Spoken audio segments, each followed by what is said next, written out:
run it back with the Arceus Trees deck. Wasn't even sure that this tournament was gonna happen tonight.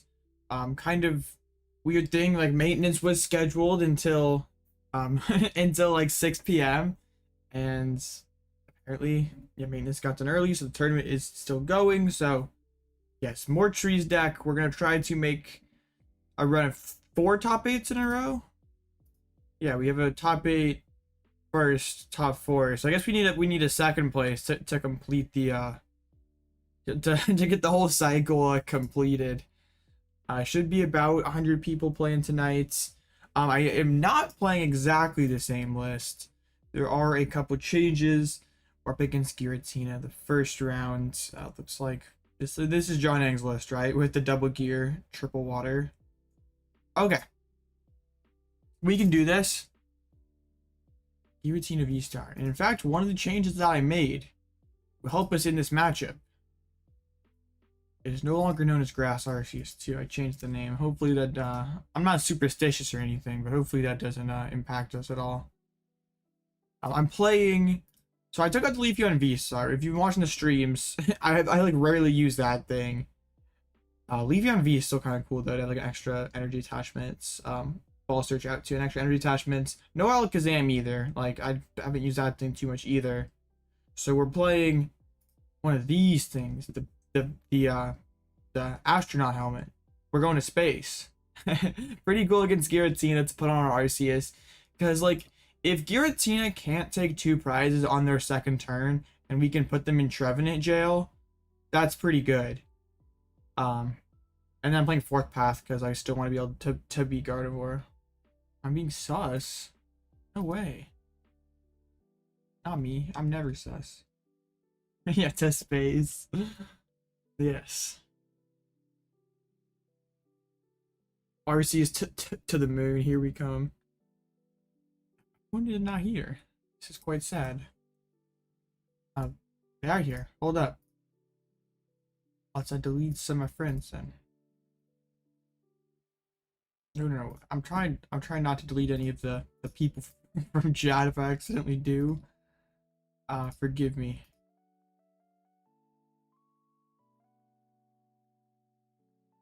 Still not there. Rip. Alright, to the very bottom we go. Okay. Now I'm gonna restart. Let's restart the game.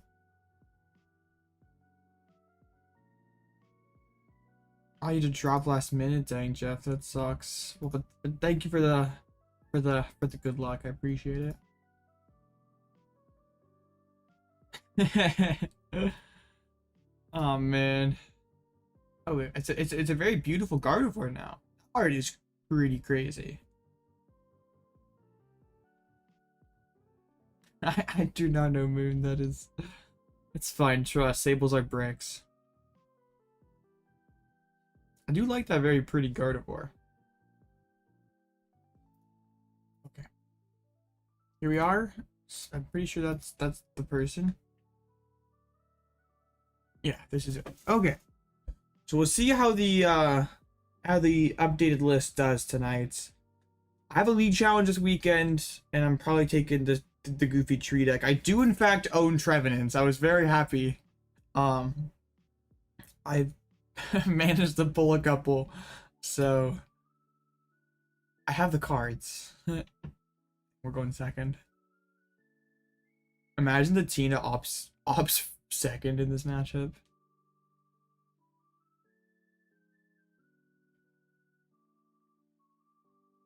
So I didn't see how many people. Probably 7 rounds. Yeah. Making me go first. Rip. Or they're going first. Rip. Not great hand. Well, I mean it's got arc attached. We can't really complain. Everyone will be worshipping the tree. Yo, what's up, Zid? Yeah. I don't know if anyone's worshipping the tree. My opponent's taking their time though. they are maybe with the Mew sleeves they picked the wrong deck. They accidentally picked their Mew VMAX deck when they're not playing Mew VMAX. Okay, this is a weird looking Mew deck. Well, I mean, I always would prefer to Trinity Charge turn 1 or find the V-Guard over the basic grass. We're kind of in, like, Judge or Iono next turn. Isn't it? It's an interesting question because I sort of want to draw a lot of cards because I'm probably going to need, like, Lost Vacuum next turn. It also sort of depends on what they do. Like, they grab Greninja, so they're trying to hope that this rolls into a switch. I mean, just because they don't do a ton this turn, they still could have choruses in the hands. Okay, no Jet Energy. Mew's Transform, yeah, I know, right? Okay, they didn't really do too much. That's awesome. The Beaver, though, we don't really need you. I'm gonna play the Iono. I just want to draw lots of cards. I feel like since they didn't really have a first turn, I have the advantage now. Okay. I Iono, I pass. That's alright. If they miss Path to the Peak, which I guess playing the Iono puts them 6 cards closer to Path, puts them 6 cards closer to switches. But you never know. Maybe they had a 3 chorus in hand. Wouldn't be the first time that's happened to me playing Lost Box. Arc piles feel really fun right now. I'm with you on that. Like, you look at the deck and it, like, doesn't look like it'd be a fun deck. Like, it just looks like, okay, I attach, I attack. Like, this looks very basic, but it's pretty fun. I'd say Arc piles are meta. Like, I mean, Makani nearly top 8ing back-to-back regionals. Joe Turrentine's done well at back-to-back regionals. I mean, maybe he's just broken players playing a mid deck and carrying it, but I'd say there's some merit. I'm doing great, Sid. I was kind of paranoid that this tournament wouldn't pop tonight because they were like kind of. Well, I kind of understand it with the maintenance and stuff. I went to sit down to make a video today and I was like, ah, no, it's maintenance. I can't do this. So did not in fact make a video today. Yeah, me too. I have to. I have to, like, eventually I should, like, try to just go on, like, a streak where I try to stream a tournament, like, every single day for a week or for a month or something. Skwovet SVI, absolutely. If they don't play Path, the rope is a little annoying. Are they going to go back into the Greninja, though? Okay.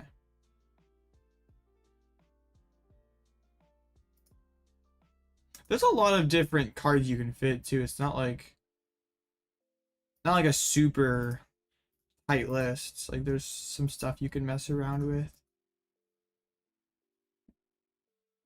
I guess if I grab the full face guard,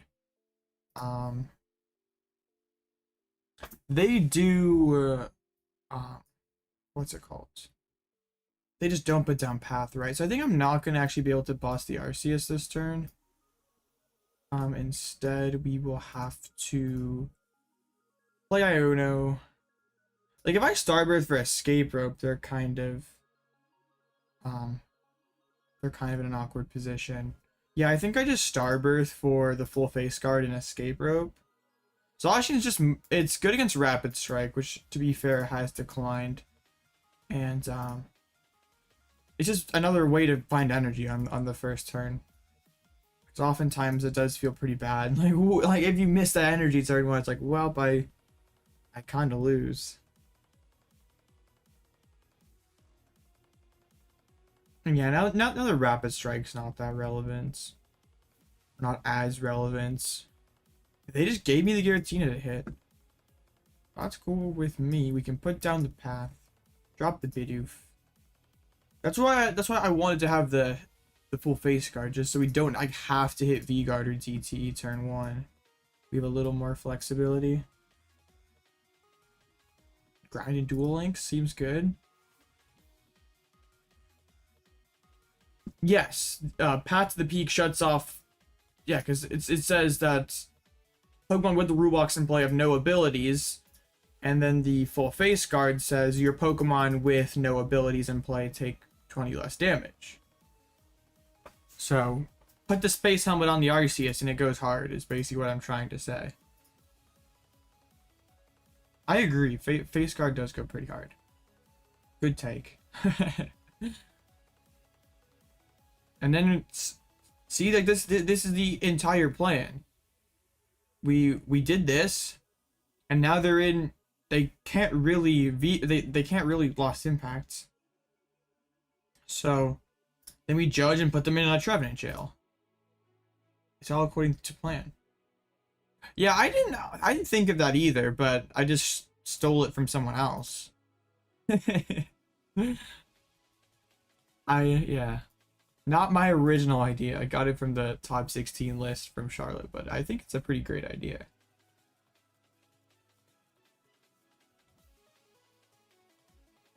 They're gonna get to 7.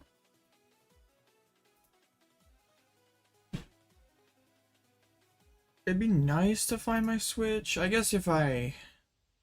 How do you get rid of a double turbo? There's a path. Don't really need those anymore.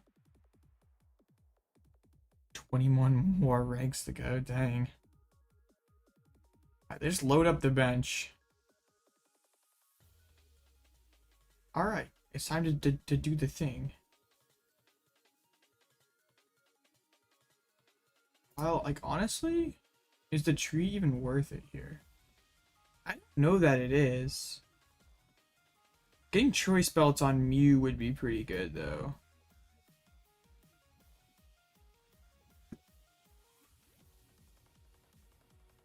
Yeah, I don't know that the tree's worth it here. Yeah, we're playing judge. Like, then they hit me, and I don't like the Alakazam anymore. It's like the box math doesn't necessarily do that well. Okay, I can do this. And then we knock out the Comfy. No energies, rip.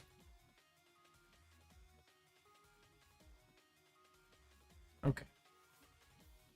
So they're playing the one counter catcher, right? So I guess they could go boss. They could go boss grass energy. Yeah, that could happen actually. Yeah, they just tried to promote the VSTAR. Okay. I do like that we have the Mew loaded up like this. Okay. Judge being fraudulent. Imagine they just like lost impact the Arceus with the helmet on it. Most matches take 3 to 5 minutes. Oh my goodness, that's fast. like the average game of Pokemon's could take like 10 to 15. Let's go. They don't know. The space helmet's too OP. Oh, and now it's time to punish them with a Trevenant. Yes, that is true. The space helmet already coming in clutch.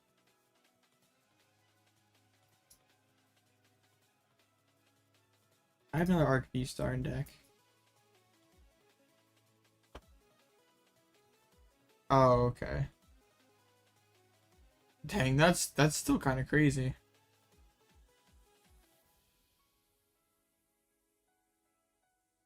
Oh, that's kind of broken. Yeah, now what do you do, bro? Let's see. The tree is it grass energy? Putting more pressure on those super rods seems good. I've like literally never played Yu-Gi-Oh! All I've really like, and this maybe just be because it's like Pokemon people and Yu-Gi-Oh! People don't always necessarily get along, but I've only ever heard like negative things about Yu-Gi-Oh! It's probably just because like the people who like go over from Yu-Gi-Oh! To Pokemon like didn't like it for whatever reason. Like there's a reason why they quit. Yeah, I don't really know too much. I only play Pokemon. I'm so bored. It's true, you can play during your opponent's turn. That's so weird.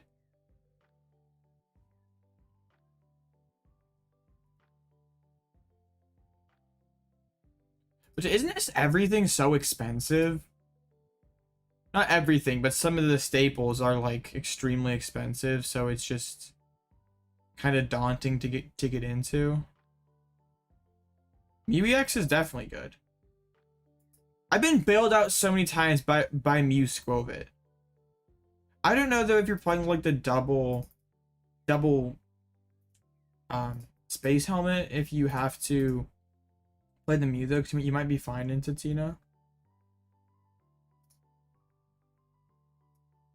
I can't really like give Yu-Gi-Oh a great opinion because I like never tried it, but like I've only heard negative things about it. I don't really understand the Jirachi that much. I mean, I guess it means you can set up like one Babe against Tina, but I don't really get it. I'm not like a big fan of it. I guess it my opponent lost in their Sableye anyway.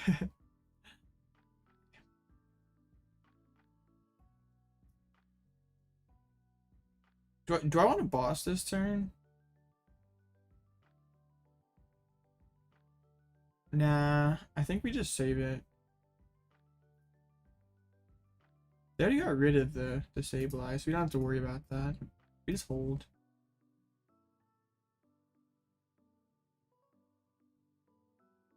Yeah, that's what I've heard, and it's just like, if you're a new player, how do you justify spending hundreds of dollars on one deck?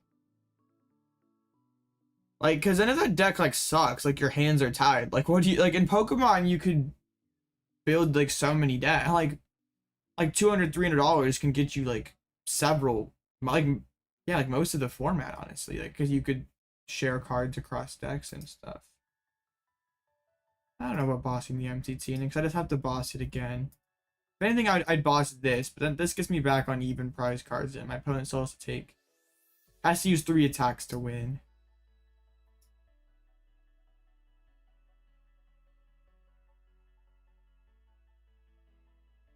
I haven't really heard too much, and maybe that's just because I'm in Pokemon and not the Yu-Gi-Oh community, but I've really only heard people like complain from like the accessibility point of view, which like maybe because like the people who leave, that's like one of the big reasons why they leave, and I guess like accessibility is one of Pokemon's biggest strengths too, so like unless you really like, I heard Azul talking about it on an Uncommon Energy episode like a while back, and he made like a pretty good point. Like you like to be playing Yu-Gi-Oh or a different card game aside from Pokemon right now, you really would have to love that game because like Pokemon literally has everything. Like the gameplay is the best it's been in a while. It's accessible and the pricing's pretty solid. $1,000, yeah, $1,000 for a deck is ridiculous. In Pokemon, $1,000 could get you a deck and get you to a tournament. All right, we just win. They requiem'd my tree.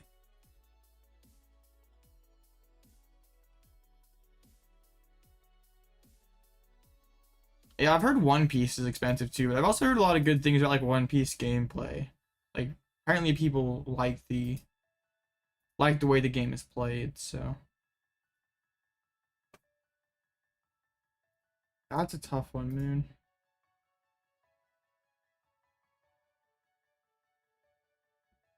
Yeah,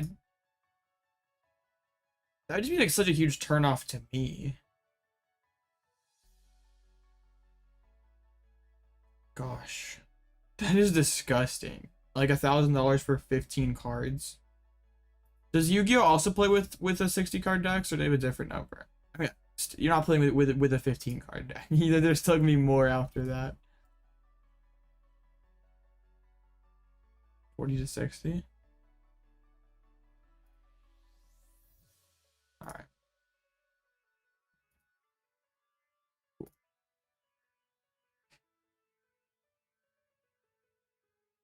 Oh, that's crazy that there's like a different number. That's interesting. Yeah, $1,000 gets you a long way in Pokemon. you can get everything and have some left over.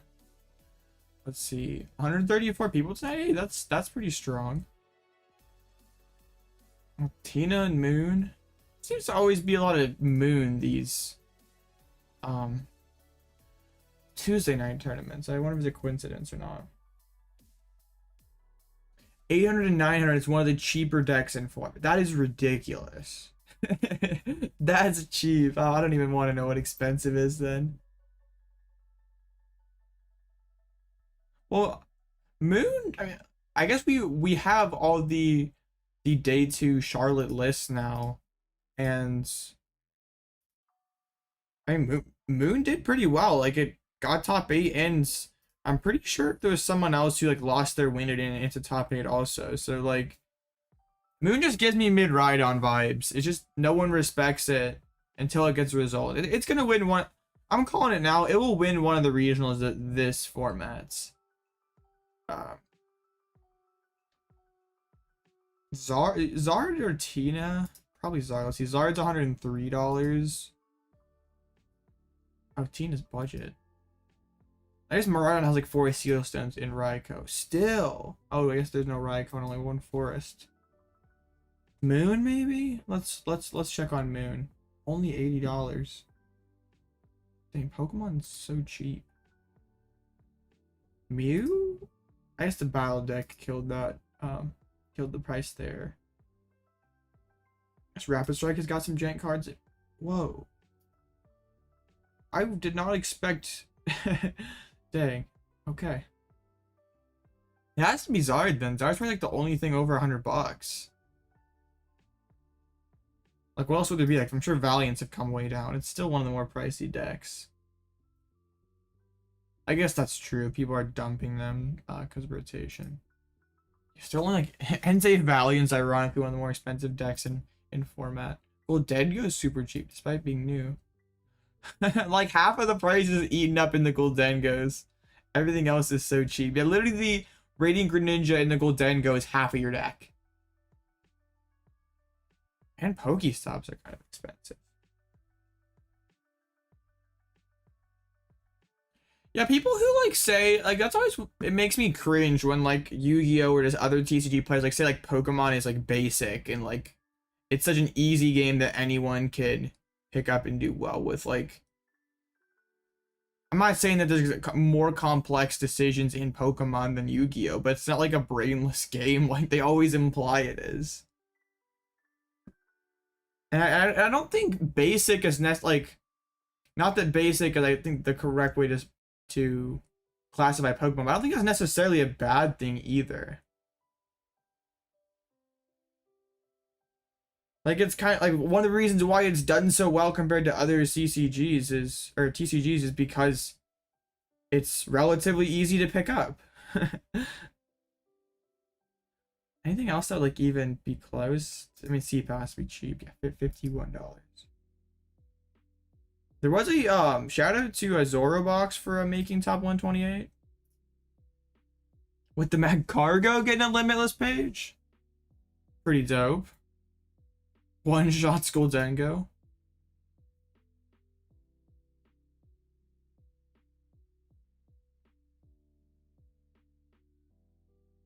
Yeah, like if you have like, I'm sure there's a lot of skills that like carry over from Pokemon to Yu-Gi-Oh or One Piece that like, yeah, just playing your cards in the right order gives you an advantage.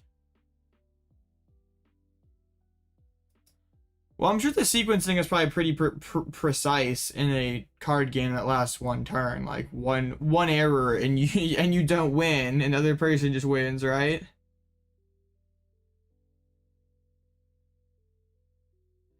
I don't think like turn duration necessarily makes a for like, I think that's like kind of like a misconception. Cause like, I mean, yeah, the ADP format was like was super fast games and that sucked. I'm trying to think that like, I mean, the game's not necessarily short right now, but I don't think this format's bad. One Piece and Dragon Ball Prince the same game. I understand you being bait away if the cards are that much, then yeah. Like, how do you, if you're like someone, I assume they have like lower age divisions, right? Like, how do you like convince like mom and dad, hey, can you buy me this $800 deck? That's not happening.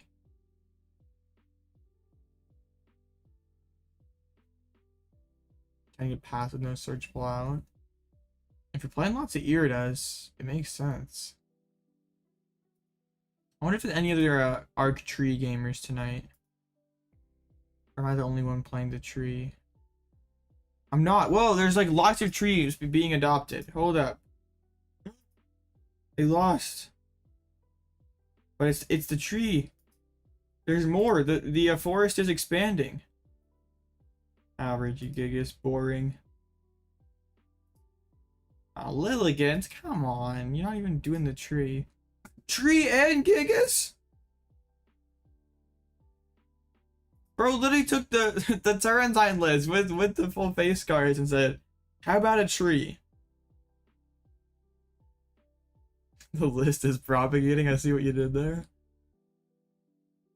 I think these two cards like kind of do the same thing. I don't know. The tree's cool for the hand disruption. But I feel like Regigigas also does kind of the same thing. Like it's just big and fat, just like the 320 HP VMAX. Superior, boring. Okay, there's a couple of different tree gamers. Why are there so many arc mirrors round one? What the heck? There were 2 arc mirrors. That's crazy. Who's the Go Pokemon player? Tord. Tord number 1 is rule number 2. Klozinski probably number 3.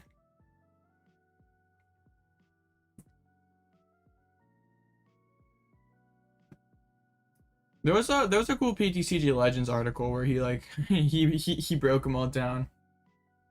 Why not play a Tina in my list? I don't play the Psychic Energy anymore. The list has been updated. It's a little different now. I don't really need the Tina. This view's ugly. I like this one. I did see like I don't remember where I saw it, but someone suggested like Tord and Jason Klozinski should do like a best of 9 money match. Or not necessarily money match, but just a best of 9, like all different like worlds formats or something like that. And whoever wins that can be the Pokemon TCG GOAT, because that's like kind of the debate.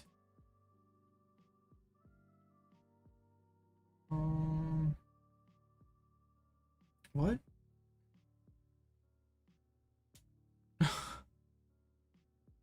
Okay.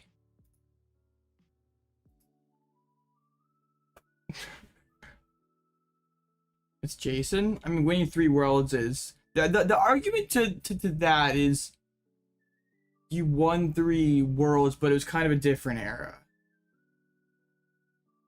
But like also there still were good players back then, even if the tournaments were smaller. So it's an interesting conversation to have. Like, do you weigh towards IC wins as more impressive? Like, toward winning 4 ICs as more impressive than winning worlds? Because like I think Tord has like a scrub resume aside from kind of like yeah, there still were good players back then, but it's just not as prestigious, right?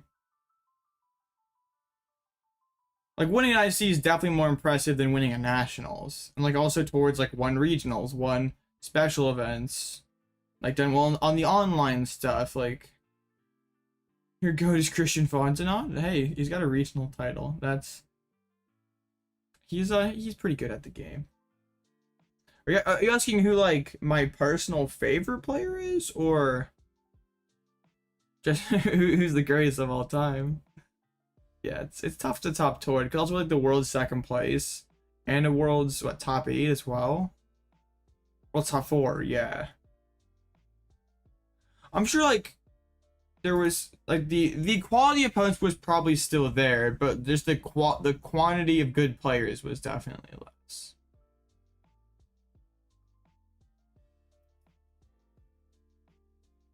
The internet, like the yeah, more stuff available on the internet to help you become a good Pokemon player faster. It's definitely helped there be quite a few pretty good players at this game.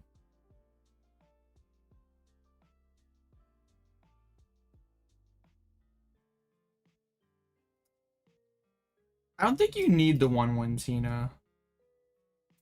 Like, what would it be? Like, if I wanted a big hitter, I would just put the slacking in there. Like, you don't really need a big hit. You just need, you're just tanking and disrupting and stuff.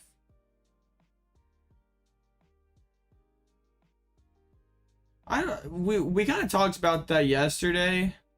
I saw that some more people weighed in today on it, like Shemansky and Grant Hayes. I haven't checked any since this early afternoon, but yeah, it's a pretty goated list, man. It wouldn't surprise me if PokeStats gets like cease and desisted or something happens to it.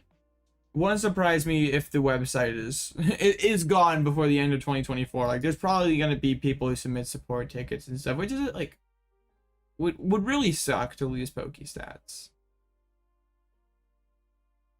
Or maybe for like next season, like I know there's people who are throwing out like, hey, how do they, like, what if they just like put the like have pairings that you can have like on your phone through Arcanine, like match slip, like digital match slips, and then say your opponent's archetype on there.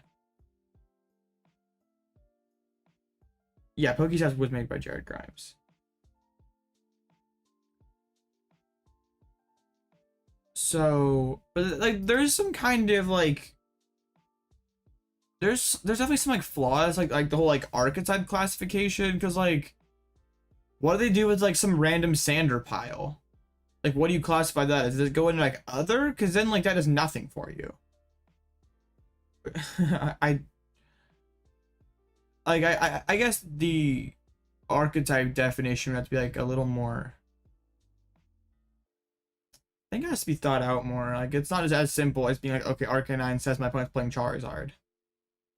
Because like, what about like right when a new set comes out? And like the archetype, like we sort of have a rough idea of what the stuff's gonna be, but like for like EUIC this year, like first tournament, post rotation with temporal forces. Yeah, like when you like list the deck as like Iron Valiant, because that's like a kind of ambiguous.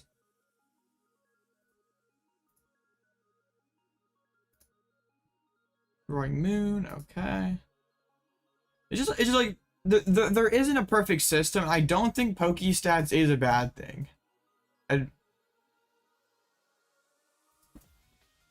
It's just, it gives, like, you do have to admit that it gives a competitive advantage. And it's kind of weird when you think about like, well, what if I'm using PokeStats, my opponent isn't? Then I'm obtaining a competitive advantage that like isn't in the game. Like, is that cheating? But there's like someone who's been like like kind of bending like one of like the, I don't know if like bending's the right word, but like one of the things for like services outside of Pokemon, and like indirectly lying through those is technically against the rules. It's a big mess. Like, I don't know if there's a good way to resolve this. And I hope, like, I just really don't want open deck lists. Like, I don't even play that much IRL. I play more online than I do IRL, but I don't think open deck lists is like great for the game. I think the whole friend group thing is a little overblown, because like you can, I guess like day 2s are like so big now, like 200 people in day 2. Like you can't go like walk through and memorize all those decks. Like, like if you could like, I guess like remember faces and stuff, but like I don't want to be like spending too much thought, like putting too much thought into that, like when I'm also trying to focus playing Pokemon cards.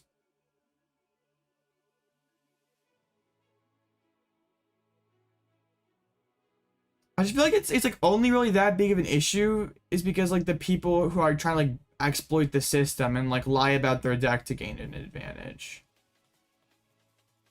Because then there's like people who are saying like, well, day 1 I'll just like lie about all my opponent's lists so my resistance is better, so they have an advantage, which is totally stupid, because going into day 2 your resistance resets and their list will be reported correctly.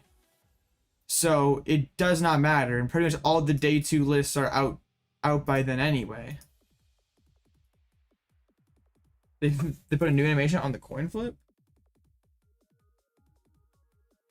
No, don't false report on Pokestats.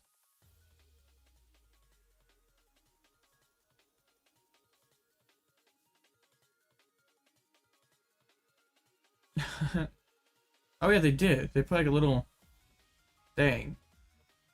They really decided to do that of all things. Okay. Hopefully the card selection bug thing where like you can't select a certain card, that doesn't exist anymore.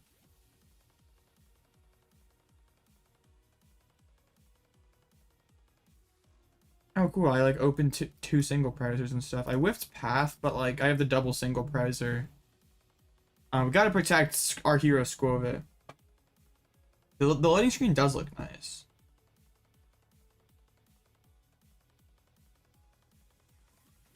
Gardevoir's not gonna be unusable.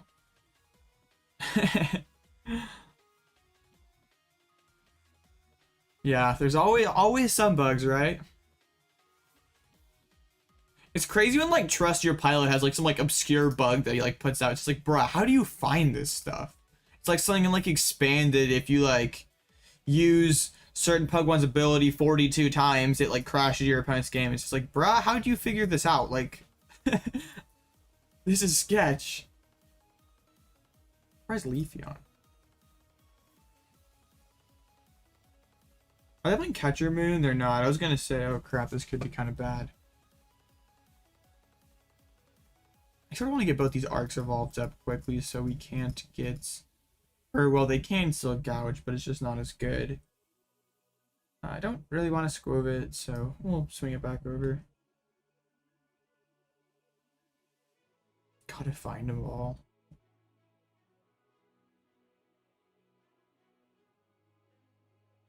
I wish there was like an easy solution for the Pokestats problem. Like the whole archetype thing seems like one of the better ones, but still has its flaws. And the whole thing about how like I'm just going to I'll just save, just wait until after tournament to post the deck list, like it entirely defeats the purpose of the website.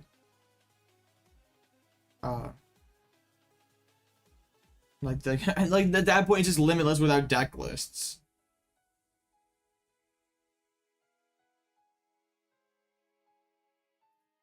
But I saw like someone say like how Pokestats is like abusing Pokemon, like basically profiting off of Pokemon tournaments and stuff through like ad revenue, like, and that shouldn't be allowed. It's just like, I'd be very, very sad to see it get deleted because people are silly. And like the other thing that's kind of come up the last few days is like, should you be able to like automatically check your prizes at some point, like write them down or something? Because like,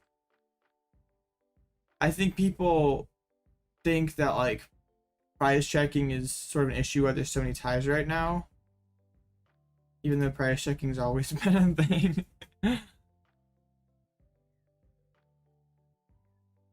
That's kind of weird. I do think that like, yeah, it doesn't, that just being able to like instantly peek at your prizes, it sort of defeats the purpose.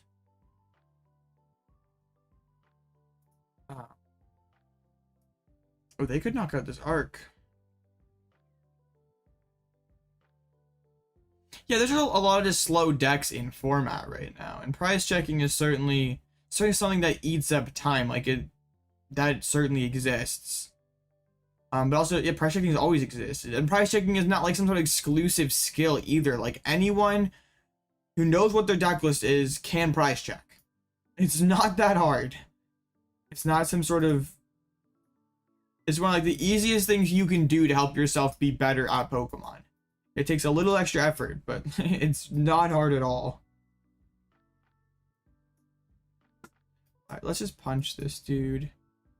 Let's get the other arc evolved up.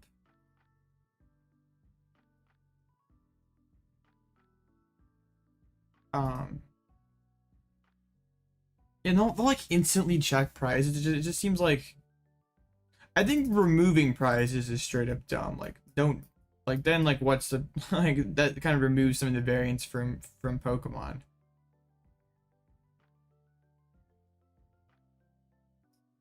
But, like, yeah. I don't want to, like, I'm not just saying like just play fast or easy, because like it's not that simple, but like I guess if they wanted every single game to finish, there'd be no clock. It wouldn't be best of 350 if they wanted every game to finish, right? Like it's not designed to do that though. And it's funny when we have a super fast format where no one ties, like that's an issue for a different reason, so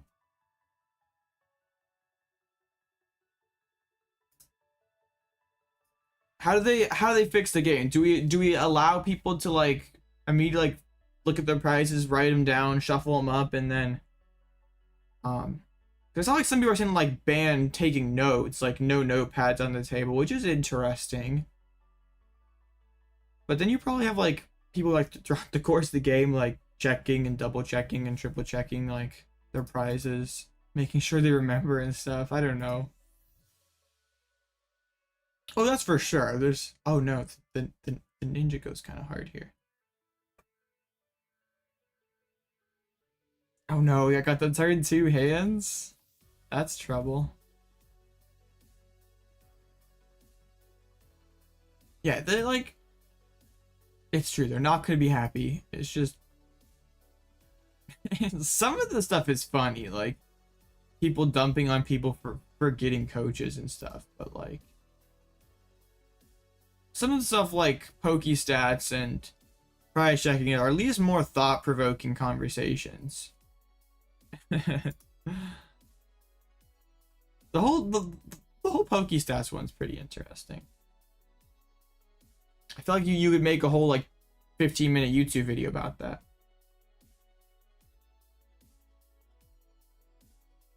Yeah, it's funny. Like we complained so long about the format, like with tag teams, everything being over in 4 turns, and now that we like have the other end of the spectrum, it's like no, take it back. We don't like this anymore. Yeah, like really thorough price checking does take pretty long IRL, Teddy.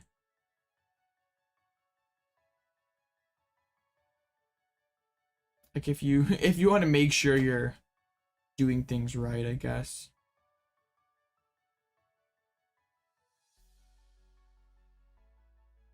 I don't really want to bench this Arceus. That's really scary. Because then Calamity Storm could kind of ruin my day. Are they playing switchers? They're not. They just have to draw the nuts. They're not going to do that, obviously. We're not accounting for them drawing the nuts. They're not even boss in the discard pile. Now it's harder for them to use Radiant Greninja if since I took this single prizer. Well, it doesn't really do much at all.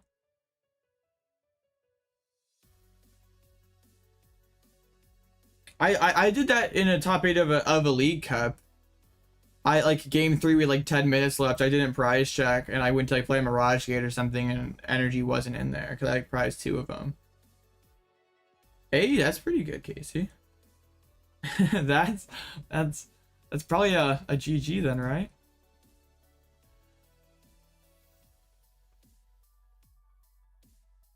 They immediately conceded? Sounds about right. If they miss KO this turn, we pretty much win. They're not, but they're in kind of an awkward spot now. Especially if they have after a treat, they can't really Moonlight Shuriken to close out the. Yes, they couldn't. Yeah, they could still. They could get the Skwovet and the Spiritomb. Oh, they didn't. Okay, that's still a potential option. Now the question is, do you go for the gouging? Or do you just Calamity Storm? Goes for the gouging. I think it's an argument to both there. Just like try to give yourself another turn to stabilize or something. Because like I'm gonna hit you with an Iono to 2 knockout and you're just gonna have to find everything. At least if you Calamity Storm, you have time to maybe figure it out. You have an additional turn. Alright, Skwovet, be clutch.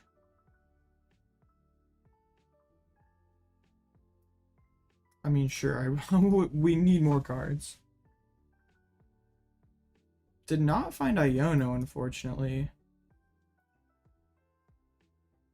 I mean, they still would have to have a lot in that hands to get there.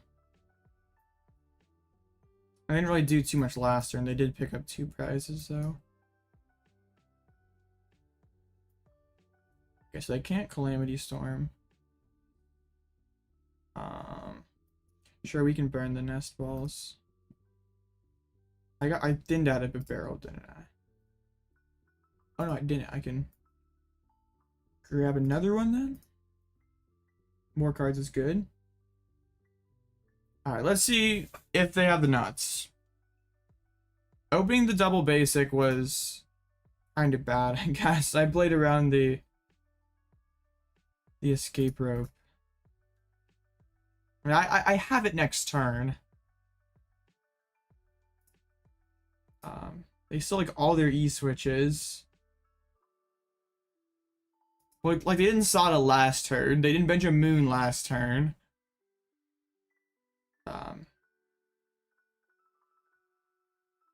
Okay, Town Store. I mean, that gives them concealed cards, but like there's no Forest Seal synergy on the board. And also, like, with Spiritomb down, they can't Luminion for Sada or something. Alright, Earthen Vessel. Going for Moonlight, or going for the concealed cards, it looks like. Yeah, what's up, Dino? They are just, like... They played the 3 waters, so they are just 1 energy switch potentially away from attacking. Just, like, Moltres energy switch. I guess Moltres can't die or Flame Wings either, so the Spiritomb is actually... it's good and bad. It's a liability. Could give Moonlight Shuriken, but also does shut off a couple of their pretty good abilities. Yeah, why didn't they Town Store first? That was potential oopsie. Yeah, I saw Billy. You were like 6-0 at one point, right? Like you couldn't quite get there in the end, but just attached to Billy. I think that's a dub, right? Let's go. Let's go. Iono's not a lie. If they had everything like that, I would have been very sad.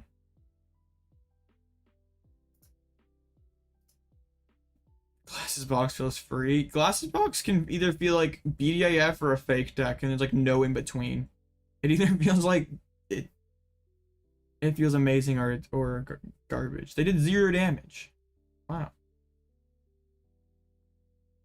Alright, 2-0 so far.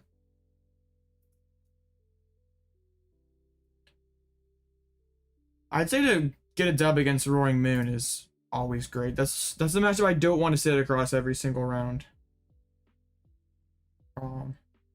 Yeah, if they decide to E-switch Moon, like, why'd they remove the report? Like, 5 seconds later, they're like, ooh, maybe my opponent doesn't confirm it. The Trevenant is definitely on a hot streak right now, and I kind of don't get it, but I'm not complaining. Oh, when the Glasses Box sets up, like, it has one of the highest ceilings in format. Like, if you're gonna high roll every single round, then I guess you'd probably choose, like Glasses Box wouldn't be a bad choice. But it feels a lot more high rolly than most other Lost Box decks, like a regular build of Lost Box, but it's pretty good when it gets going.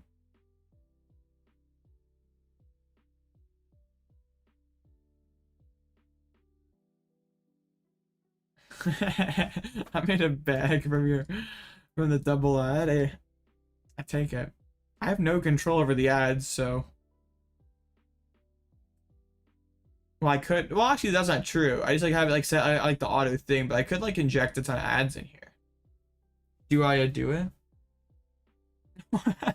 What happened, Moon? That's so sad. Oh, this is the person yesterday who wins out 7-1. It goes from deck is free to nope over. Yeah, this person always plays Shadow Rider. Got the technical machine devolution technology. Path, Soul Rock, Lunatone. busted deck. I feel like I'd be fine into that. Only thing that could be annoying would be Shadow Mist, maybe. Good start so far. How are my fellow trees doing? They're Lilligant. They're not cool. The tree lost. This is a fake tree. This is like a plastic tree. It's not a real one. Looks cool, but not the same. I forget who the other person playing the tree was. Oh, 2 drop. Dang. Maybe it's just the Blitzle plot armor. Oh, man. Rip. So what did well after that first round? Gardevoir, Sablezard. Dang, Tina did not do well. Oh, 47%, I just missed it. Okay, I thought it was like lower down here. I guess everything doing about. I guess Zard a little high. DT and Sablezard usually have a pretty high win rate though. I wish the Blitzle plot armor worked IRL though. That's the. Oh yeah, we're definitely Arc Pile gaming. The tree pile is. There's got to be a better name for this. I'm like tree pile, leaf pile, grass pile, tree Arceus, Trevenant. Like there's got to be something better. Oh well. Space tree. Oh man, now we're cooking. Yeah, this deck's pretty cool. This deck is definitely Blitzle approved. What? Oh, my brain glitch. Never mind. Don't mind me.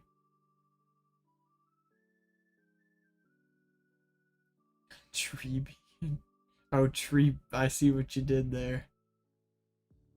And the B of course stands for Bibarel. That's not bad. Wait, so it goes from free to L to free again. What is going on? I feel like if you would commentate your matches, Moon, it'd be a roller coaster. That'd be interesting to like have the recorded footage of to see all the different stuff that happens. I feel like there's been multiple times it's happened where it's been free, then nope, I've lost. Like what? Thought it was free. What happened?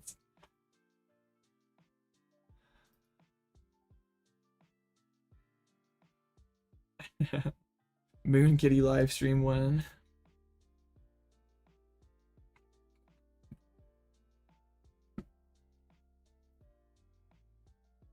$16 to go. Yeah, seems doable. I like the 2 boss 1 catcher. Because like those in mirror sometimes oftentimes comes down to whoever finds the boss first.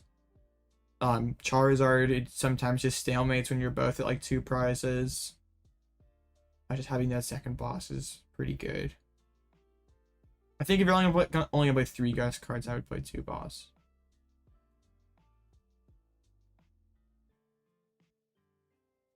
Nautical Dingos.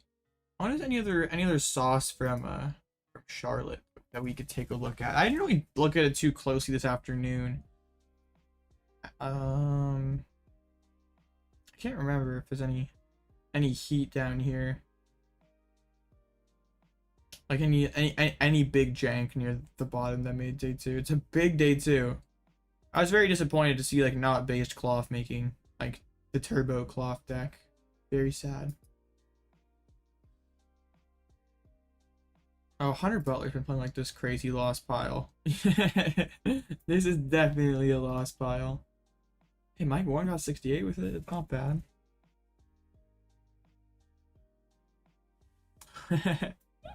Tina definitely feels like a theme deck.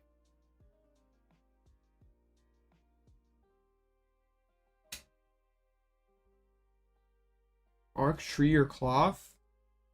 Arc Tree is definitely the better deck. Cloth is pretty fun though.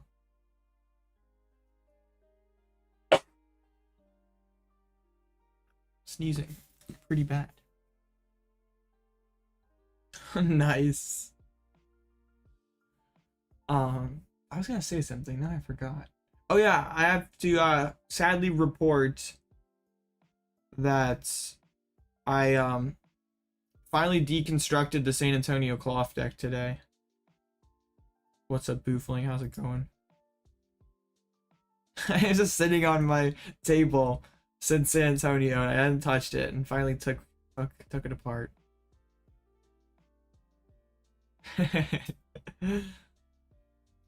Big sad.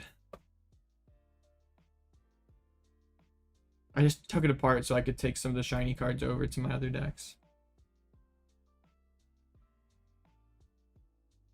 I know John Ng had that video, had the like Ultimate Tina guide on James Cox's channel.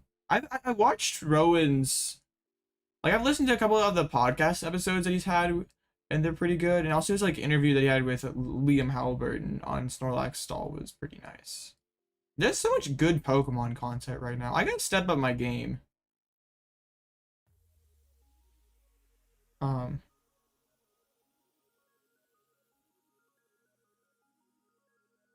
Yeah, Counter Catcher's, it's like a good card when it's good, but it's kind of niche.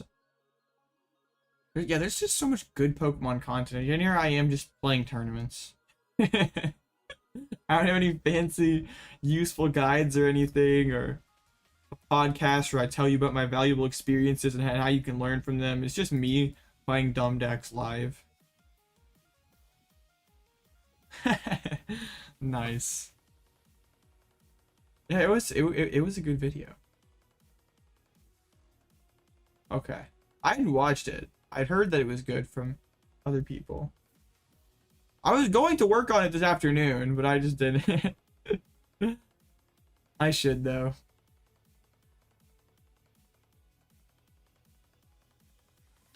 Oh yeah, they put the Shatter on stream. That was funny. And then there was like the Pokeduels money match. Man. Always crazy stuff going on.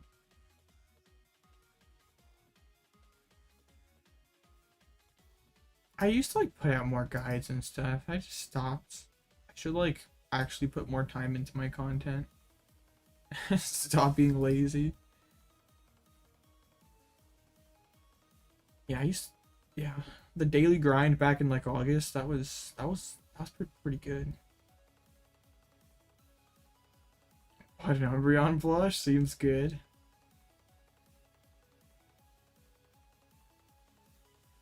Guardy versus, I wonder what kind of Lost Box this is. Just like boring Lost Box. Disappointing. Yeah, I saw that. Cloth at 2-0? The Cloth actually got the dub. How do you lose? How do you? Oh, we're playing Jirachi, but still, you just lose to Roxanne Path. I'm so confused. Espeon is fine. Hey, yeah, both Lunatone and Solrock. Oh,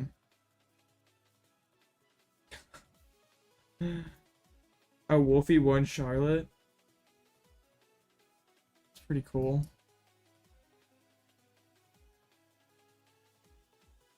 Now I'll just win. I'll win Orlando easy, right?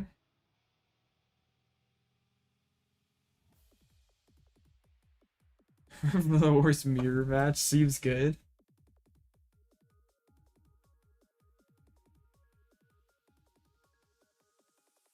I'm not as there's 3 minutes left. Yeah. So if you're one of the remaining games, yeah, you might want to hurry up. Tying this early is pretty bad. Let's see. I guess like that doesn't even do too much. Like scroll through and see like, oh, this deck is 2-0, this deck is 2-0, because there's like so many 2-0s. What does Arc lose to rotation? Oh, of course it loses Trevenant. That's a big loss. Oh, it loses like the Leafeon or Zacian. Doesn't lose a lot, to be honest. In terms of this deck, I guess Raihan is something. Raihan and Melanie. I think it's like Gigas and Gigas with the new Relicanth is gonna be pretty good. I wish I could get Relicanth with this though and be discarding their hand with 320 HP. That would be elite gaming. Yeah, I know. I don't think it's even worth it. It might even be worth playing then. Like Superior might just be better at that point. You think you won? Seems good. Yeah, like the tree's just kind of like a meta call thing. Like it just exists right now and it's like kind of good into the current meta, but I guess there's kind of a reason why it hasn't been used in the past. It's just the time's right. I just don't like how some of the the VSTARs just have so little HP. So like if your Arc takes 2 prizes, then they can just go like Defiance or Choice Belts and knock out your VSTAR. Like at least the Trevenants or whatever, like Venusaur VMAX, it's always taking 2 prizes at least. Venusaur VMAX did make day 2 in Portland, so that was pretty funny. It'll be interesting to see where Arc Piles go without Path, because that is a pretty integral piece.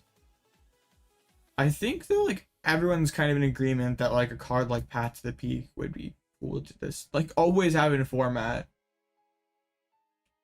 It's gonna make deck building different, that's for sure. Like I've seen a lot of people just like hating on like the A-Spec tools because like, oh, everyone plays Lost Vacuum, like your A-Spec tool is never sticking. But like post rotation, like aside from the Lost Zone decks that are just gonna use Vacuum to ramp the Lost Zone, like is Zard really playing Vacuum anymore? Like there's no Path. Like does it really care? Like I don't know if Vacuum exists really. Yeah, we can play better cards instead of Worker. You can play Rourke, goated card. Yeah, like who needs Worker? And you can play Rourke.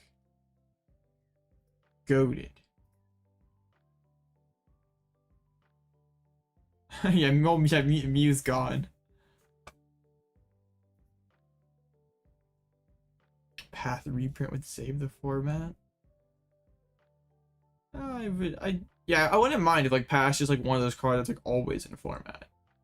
Like you know how like there's always like Ultra Ball and Switch and Rare Candy. Well, I guess there was a brief moment where Ultra Ball isn't, but like Candy and Nest Ball. Or Candy and Switch. I don't know why I say Nest Ball. Nest Ball is kind of different. But there's like those cards, like Energy Surge, Crushing Hammer, Research. Oh yeah, the Morty's Conviction. And it's like Diet Zinnia. Not bad. Training Court. Oh yeah. I thought you were talking about like Training Courts, like in format. Like what? It's a pretty neat card. It's like pretty splashable too. But Acer Roll is Premonition. Oh yeah, boss. There's a lot of ones that always are in format. Oh yeah, Goldengo would play. Yeah, I don't know. Pokestop is pretty broken, but I guess Chen Pao and is this the Lax guy? Oh, he's not playing Lax anymore. He's playing Sablezard. Okay, I thought it was the Lax guy for a second. Who? Yeah, if you know, you know. This should be fine. Like Judge Path scamming. Cheren's good. Okay. We just like if we can get them to be like they have 6 prizes left, I have 3. Like that'd be ideal. So that they'd like Radzard 3 times to win. And ideally, I only want to bench 1 single prizer. Yeah, I can't bench my Trevenant V, unfortunately. It's too exploitable. Be cool to have like a PAL pad and like be able to share in again in this matchup. I guess the full face card, that doesn't really matter because like if they're swinging with Radzard, they have Path is not in play anyway, so yeah, it doesn't matter. Yeah, this is where like playing the Makani list with the double Cheren is pretty nice.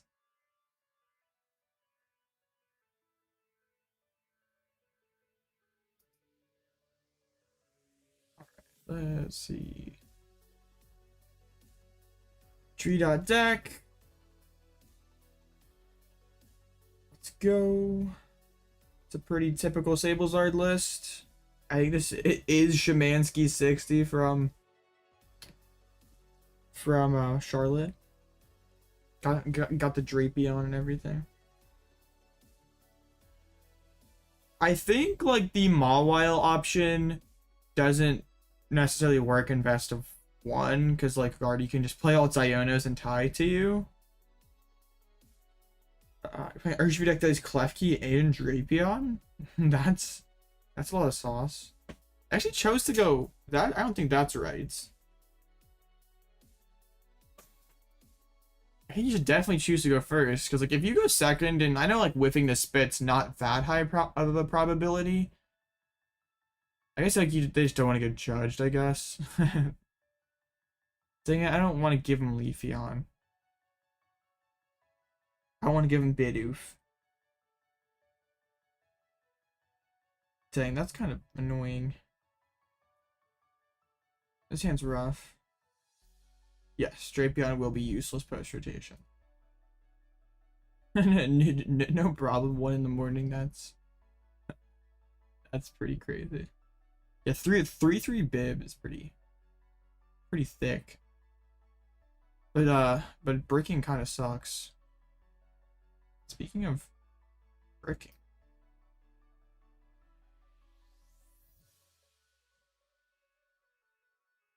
Well, I'm living in top deck mode.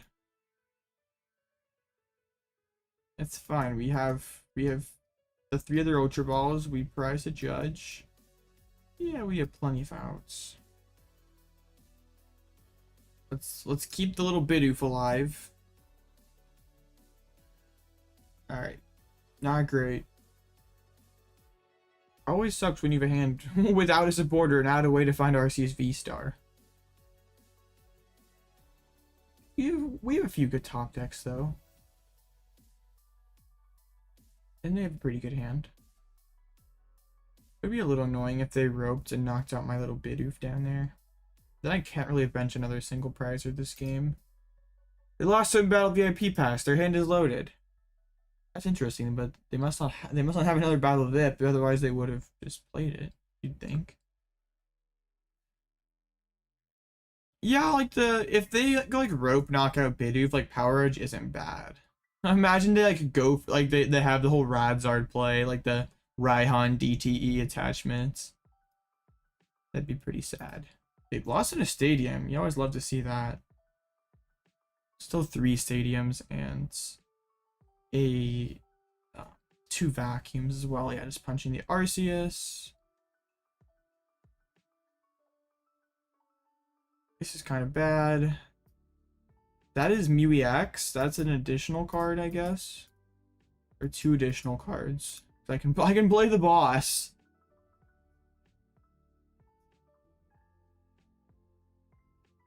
Come on, Mew, clutch. Yikes. This is bad. Retreat into the Bidoof and pass.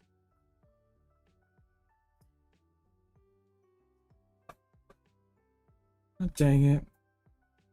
This is not how it's supposed to go. How's the match going? Not very good.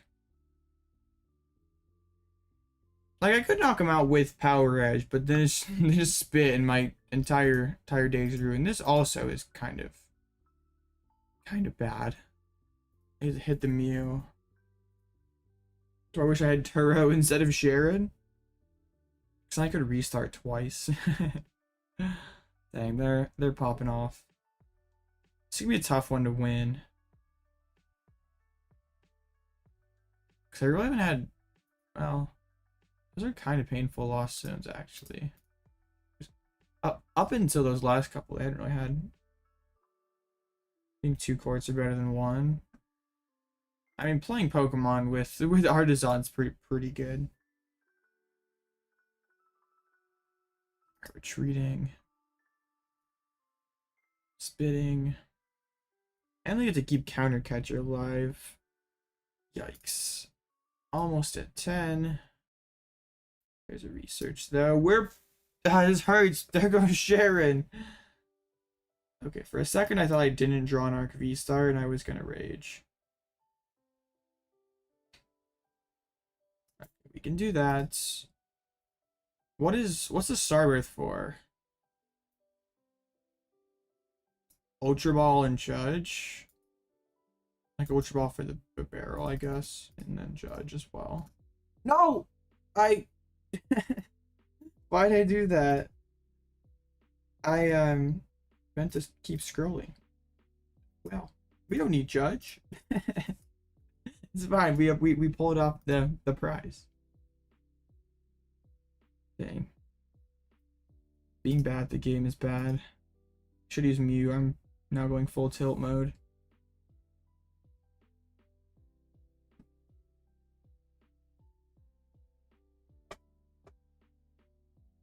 It's fine. It's not fine. This is very bad. We're gonna need an Iono to scam them or a Judge to buy us some time.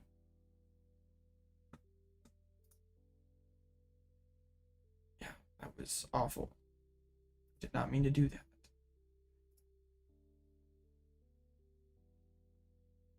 Here's a Sableye.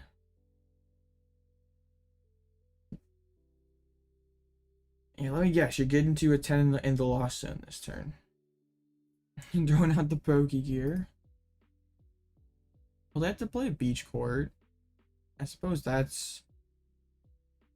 They've used up 2 of their stadium bounces.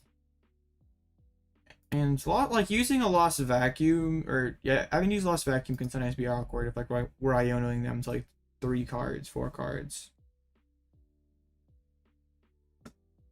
I know I'm messing up really badly. And now that the double Sableye. Yeah, this is pretty sketchy. Oh, they spent a vacuum? That seems horrible.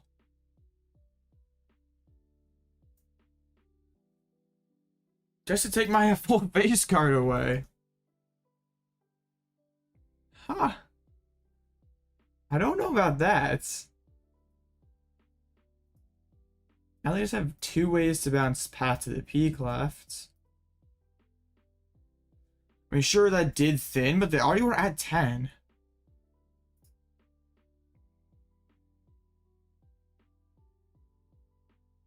Yeah, I don't know about that one.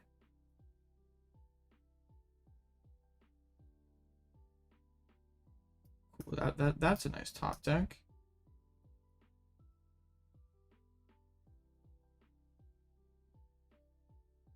Okay, please, Bibarel, give me a Judge or an Iono. I should have grabbed one last turn. I just pressed the wrong button.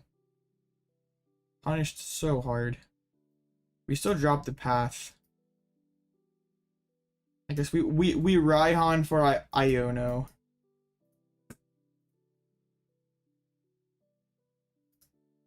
Bodied.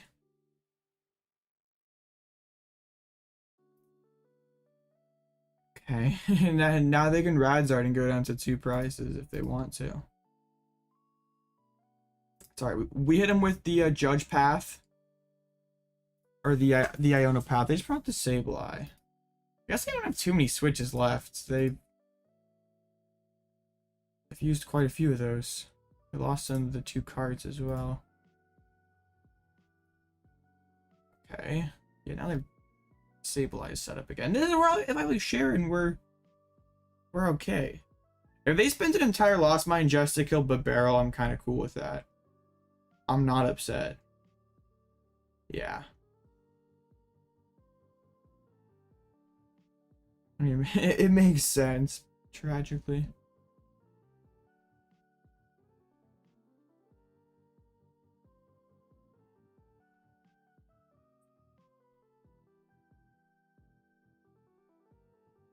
So do we hold the Iono then? Let's get this out of the way so they can't just use Cram.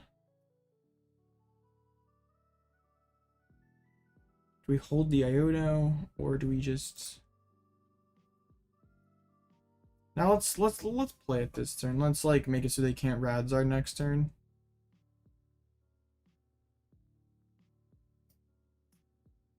Okay.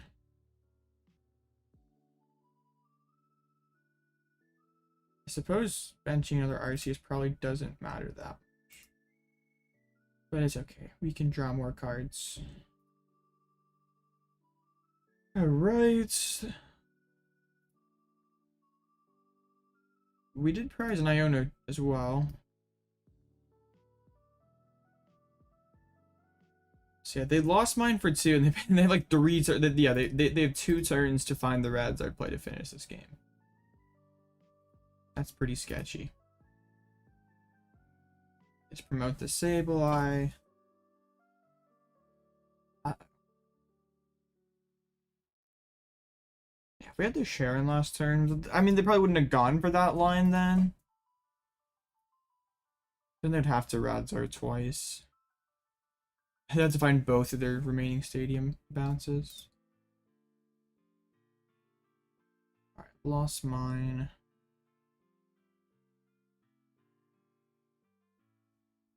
How's the art deck's been working out for me? This one's been going really well these last few tournaments.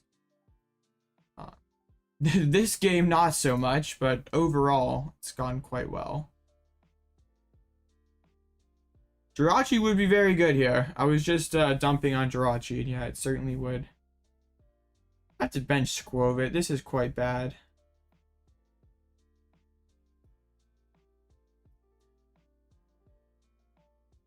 But I have to play an Iono this turn. That's okay. They have no Sableyes in play.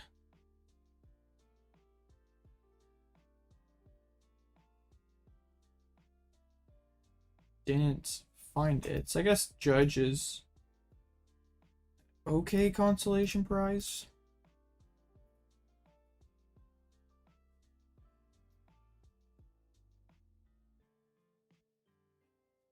Classic Judge Path Prey. I want to retreat, so it's not... This is... They can't go like Spit, Lost Mine, and win.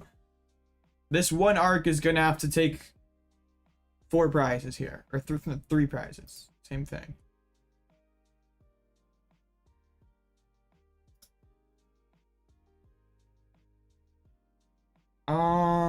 I like it more than I like Arctina. But I'm not sure it's better than Arceus. Arceus is pretty good.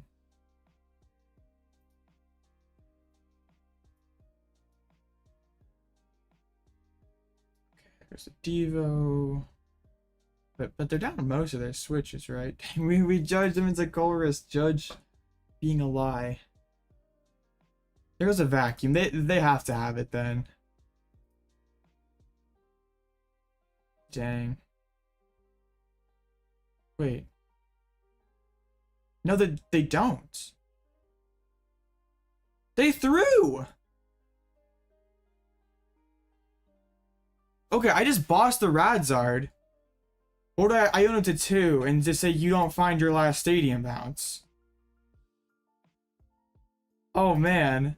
They had the game. Which one do we go for? They're both available.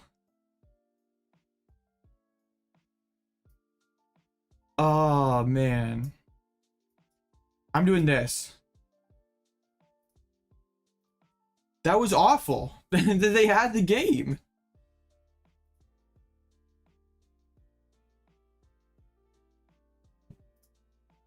Oh man, that was so bad. If we end up winning this game, that'd be kind of... I mean, it'd be a little gross, but I guess we would take it. For how badly we started, to be on just one prize, but they lost and lost Vacuum. So if they just keep the vacuum there, they get rid of my path, card back into the Zard, and win. I was about ready to pick up my cards, but okay. It's not over yet. They have to literally find their last beach cards or like a Mirage Gate or something, because like Escape Rope would not really do them too much good, because I just go back into Skwovet. True, maybe it was like they Radzard Fire, Switch, and the Vacuum. Maybe it was like a too big combo of cards. Boss doesn't really matter. That's why I retreated into other arcs. They couldn't go cram and win.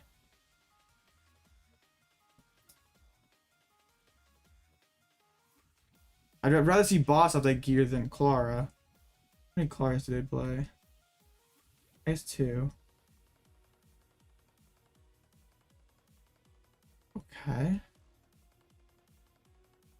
Did they seriously throw? I guess it might not have been a throw. They had to pull up a barrel and just pray. I had to find Escape Rope. I don't think Rope's the last prize. That'd be so sad. Because we're down, all the DTEs are gone. They have another fire. Okay, there's a Roxanne. Well, okay, good. There we go. So we have it. Might not have been a throw, I guess, if they chorused in like all good cards like that. Like it was like Radzard Fire and Switch. Wait, what? You can't knock up a barrel. Okay, I was gonna say, what are you doing? Alright. That was sketchy. They wasted their switch outs. Roxanne was definitely a liar there. What changes did I make? 1 second.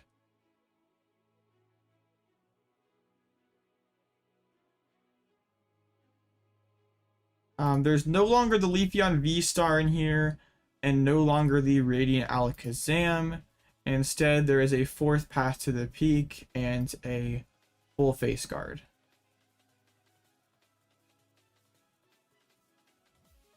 Definitely seems like the opponent should have won there, but we take it. Oh whoa, not quite that many wins.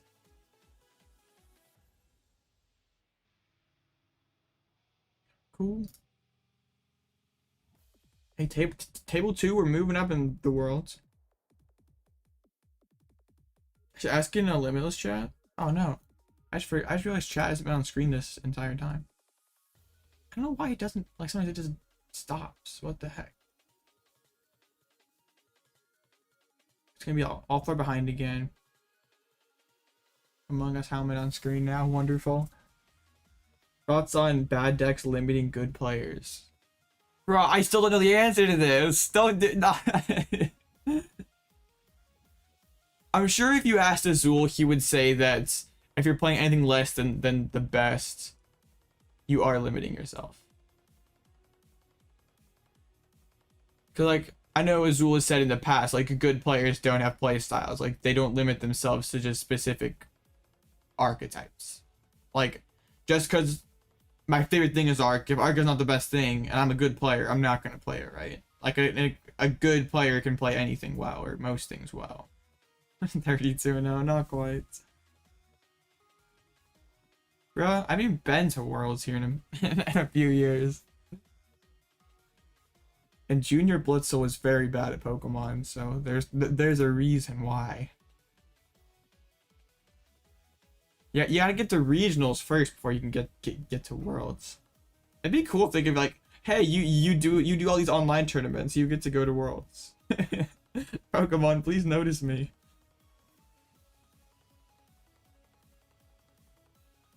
Oh no. Airing yourself into resource too late.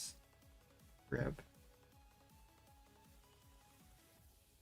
Well, the issue with like junior and senior me is in my own mind, I was really, really good. but I was actually terrible. So like you couldn't tell me anything, you couldn't teach me anything, and I was bad. I did not play yet in 2012. My first year was 2015. 2014 technically. But not seriously till 2015.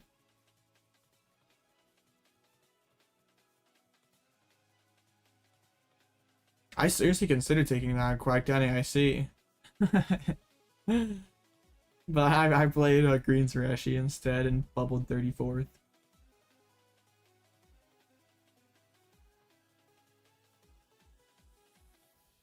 I don't even remember what Lost Thunder Wigglytuff did. I would just make like meta calls that didn't make any sense, or like some of my lists were just bad. This car's awful. No, stupid ad.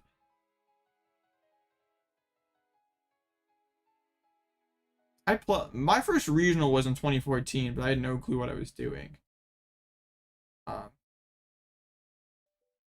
Yeah, but then 2015 got to Worlds. I didn't qualify, but got to go to Worlds. And 2016 I actually got good in like air quotes because it's juniors, so the getting good isn't quite as extreme. That was some broken meta spice. Yeah, I don't know what you're cooking. I do have like some of those like back before there were League Cups, there were city championships. And like also at regionals, they gave out like little like plastic trophies. I have those. I feel like a whole like Starlight is full of Pokemon stuff I've acquired over the years. I should like, I don't even remember what's in there. We should go through it live sometime. See all the random stuff I have in there. I should like go through all my old playmats and like sell some. If any of you have any playmats you want. You go over to the other room and grab them. Nah, that's a like,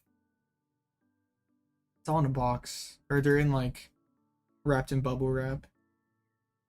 In a box. I was smart though and wrote what tournament they were from and what deck I played. It's not necessarily playmats that I've won. It's also just like regional playmats from playing since 2015. So what's behind the door? I'm not legally obligated to do that, so no. If I open the door, my career will probably end. It's like kind of like laugh in the video ends or something. Like if you laugh, you lose. Like if you open the door, you lose. So can't do that. Like if I open the door, the plot armor will leak out, and I'll just my career will be cooked.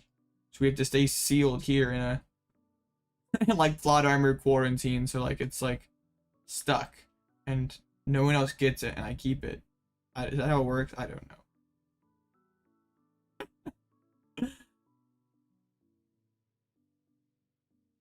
I haven't burnt any cards ever.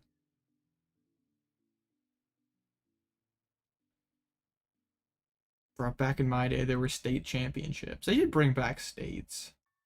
States were cool.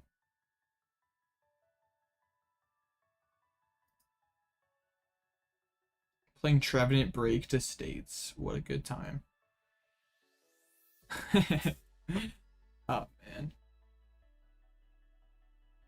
I should go through the big box sometime. If that's something that y'all would actually want to see, like I don't know. I just feel like something like showing off that stuff, just like, hey, here, look what I have, and like I'm not out here trying to flex on it. Yeah, I think if they like cap states at like 1 or 2 finishes or something. Okay, I mean I could also just like I have like lots of pictures too. I don't know if that's like I've showed the picture on stream before though of from my first regional win back in 2016. I literally have like $50 cash that they gave me. That's a classic picture. There's other stuff like that. You beat a Zard, nice. With how big regionals are now, not really that different, Lou. I guess there's just not as many international players at a regional. Not as many, because there still are some. But, yeah. Not too much different anymore. Are so different?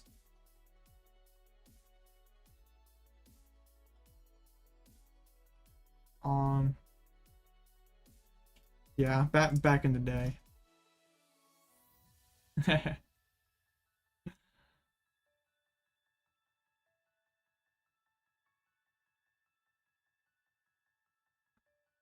Yeah, back in 2016, 2017, that was my prime.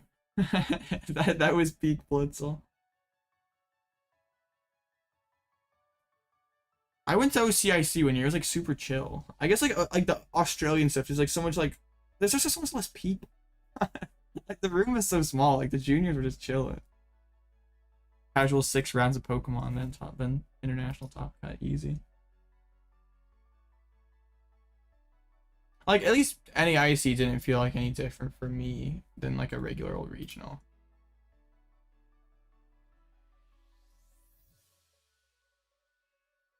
I don't know. I just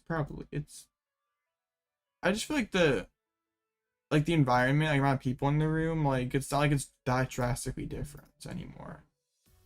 Like before, like NAIC used to be like by far the biggest, or LAIC by far the biggest thing in the region.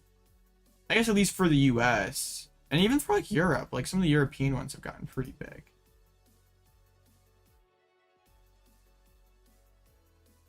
Every senior guaranteed a booster box. I just don't be that one guy.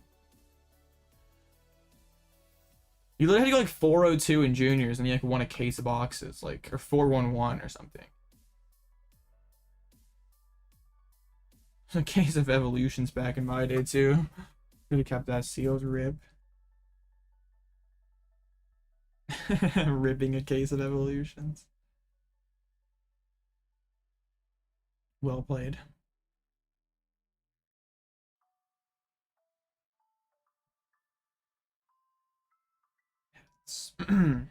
All right, so I get to go second. Rip.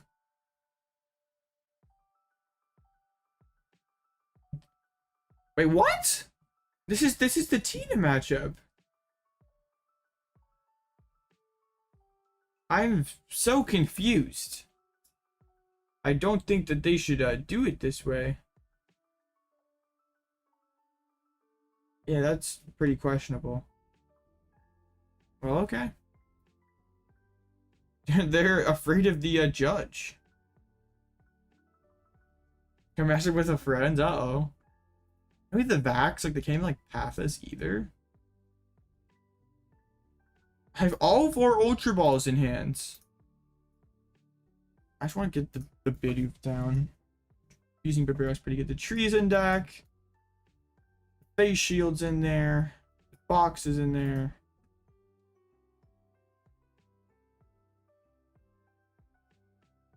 Ooh. Quick little lazy prize check.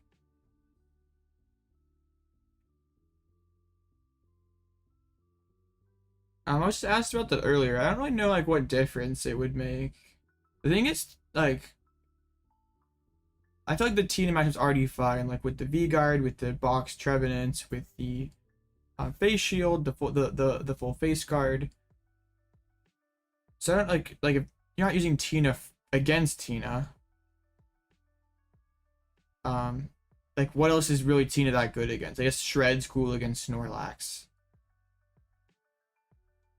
I'm playing Leafeon V. I'm not playing Leafeon VSTAR though. I wouldn't cut the Leafeon V. Having 9 extra outs to energy turn was pretty good. No. But also I haven't faced like Charizard or anything where I'd actually use it either, so. Okay. They roped up my Bidoof. That was rude. Yeah. And like Mew EX actually is like consistency boost. I guess hey, Abyss Seeking is too. And it's cool against Rapid Strike. Yeah, and it slaps Tina. I think an energy switch in here could be kind of cool to like load up the Mew all in one turn, like without Raihan, or you could not need the Choice Belt to load it all the way up. Like You go Raihan E-Switch attach and knock out a Tina without having to have Choice Belt. That's what I'm trying to say here. English is hard. Scooping to your friends. Dang. It's over already? Why not tie? Oh, the Shadow Rider. I mean, you have the moon and everything. You'd cook that. Wow, their hand's really bad. I don't even have to worry about getting the...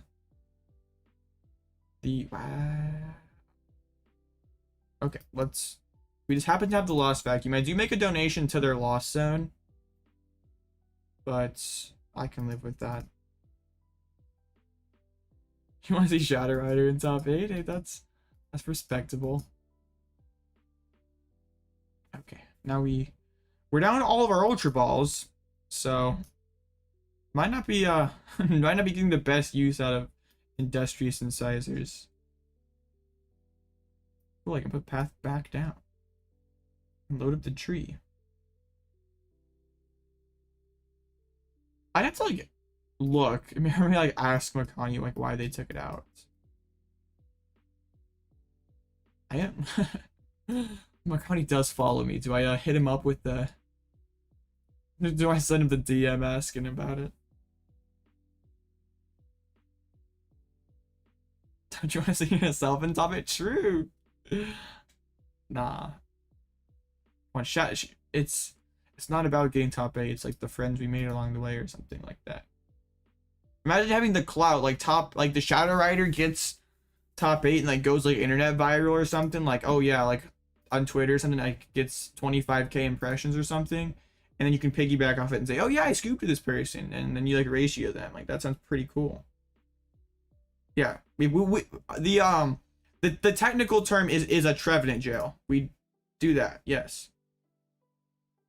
Blitzle V, yo, let's go. New card leak. I don't know if I actually judge here. Their hand's obviously not very good. Putting them closer to a VSTAR, or not VSTAR, a Chorus or a V sounds pretty bad. Disable eye.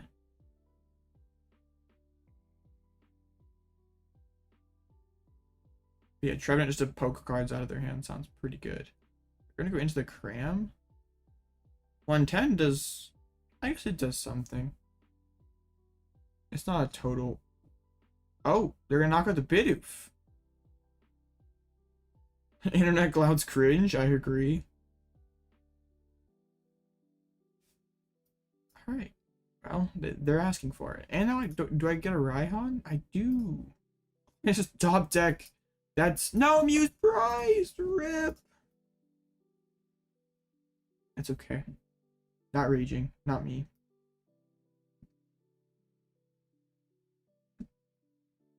Let's get the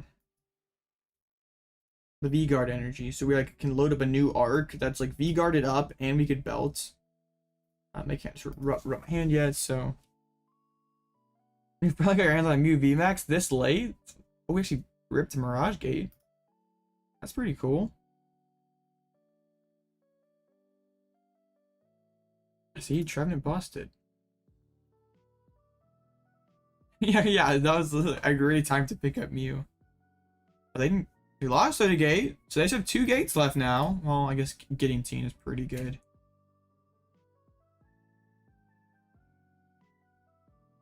I could have maybe got Box of Disaster for the tree. Okay, that makes a little more sense, I guess. Where are their choruses at? I'm quite perplexed here. There's a switch cart. Hey, another Tina. Well, now they lose the energy. That was kind of silly.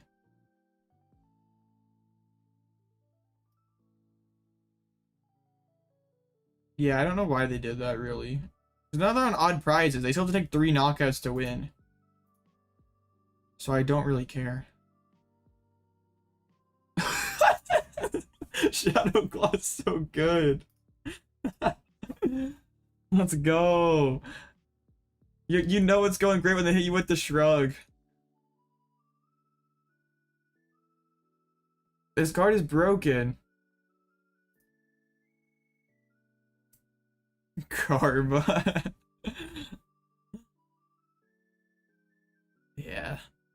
They need a lot in this 5-card hand. I guess 6 if you include the flower selecting.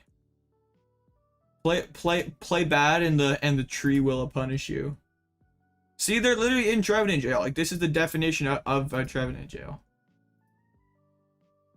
Arceus V VMAX? They're playing Vinny's list. That's a good question. I didn't even really look at their list. No, they're playing a Manaphy.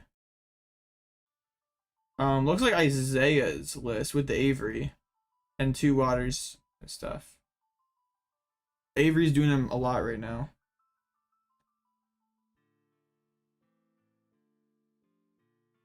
I mean, now I hit him with the judge. Next turn, I finally play a supporter card. Unless I top deck a boss, that'd be the only thing that would. Wow. Hard block hand trimmer. It could be cool.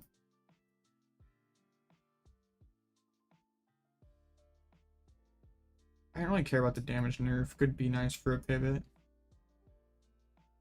I know, right? If we got it with a Relicanth, it'd be so funny. Oh, nice. Late night tomorrow? Oh, man. Not every Shadow Claw can be a banger.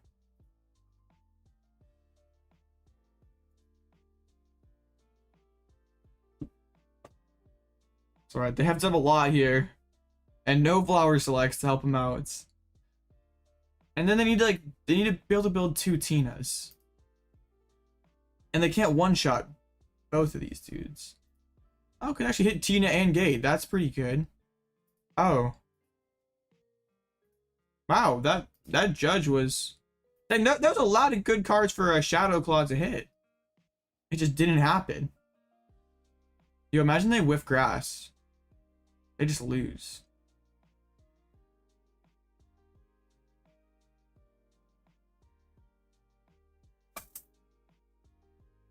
Yeah, hand trimmer is not going to be really like. If anything, it's be like a control counter.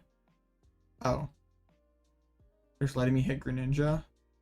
All right, well now it's time to stop having fun. Retreat into the Arceus and yeah, stop poking their hand. Although it would be funny. It doesn't even make sense to evolve. Unfortunately.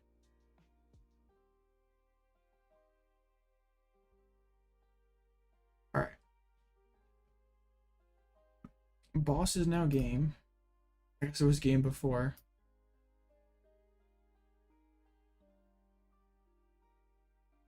But now they lose the ninja. Okay.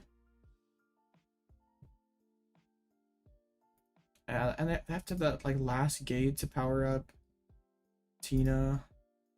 Oh, they brought it back in that. Wait, oh, I'm filtering it by trainers. I was like, wait, where did Tina VSTAR go? It's gone. I got rid of it. Pitched a Chorus.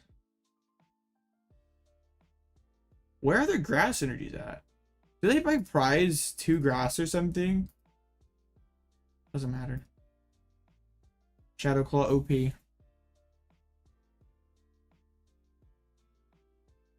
Bust attack. What's even that beaver thing for? And there's Mew. I'm glad you decided to show up, Mew. Broken deck. Did chat poof again? I don't think it just no one's typing in it. Type things in chat to get him on screen.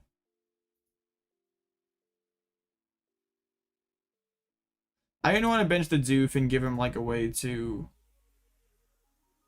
not have to like Requiem and Lost Impact twice. Yeah, there is a lot of Tina. Winning 2 regionals in a row definitely helps that. And the win rate's staying pretty good. That's cool. I like shiny cards. Who doesn't like shiny cards? I'm like a min rarity scrub IRL, but like I like shiny cards. Tree is Tina counter. It works.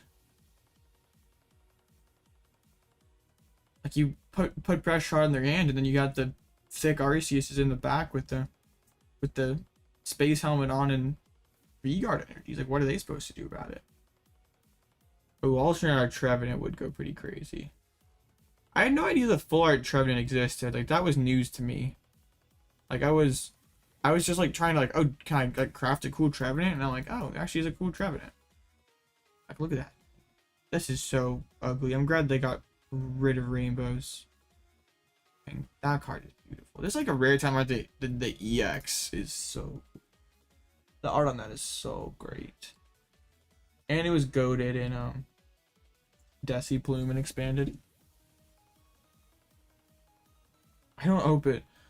I mean, I people give me code cards. I trade for code cards. Not really. I don't trade for them too much anymore. It's many people give me code cards. I don't. It's not from like winning tournaments. I give all those away. That, yeah, having different arts IRL does make sense, making price checking faster. It's, yeah, kind of similar idea.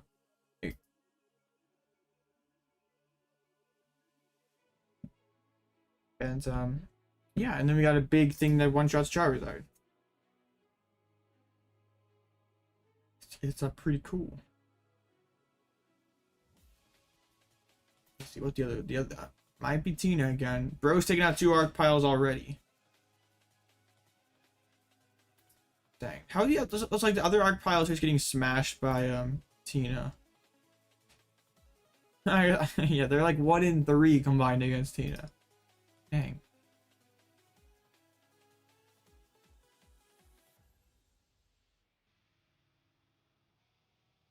Yeah, that's, yeah, just times have changed. It's a different era. Dark Weakness isn't, I guess it's still pretty good to hit.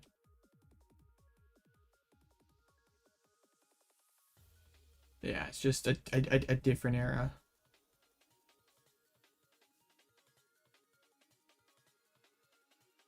And so the Shadow Rider's 3-in-1. That's pretty elite.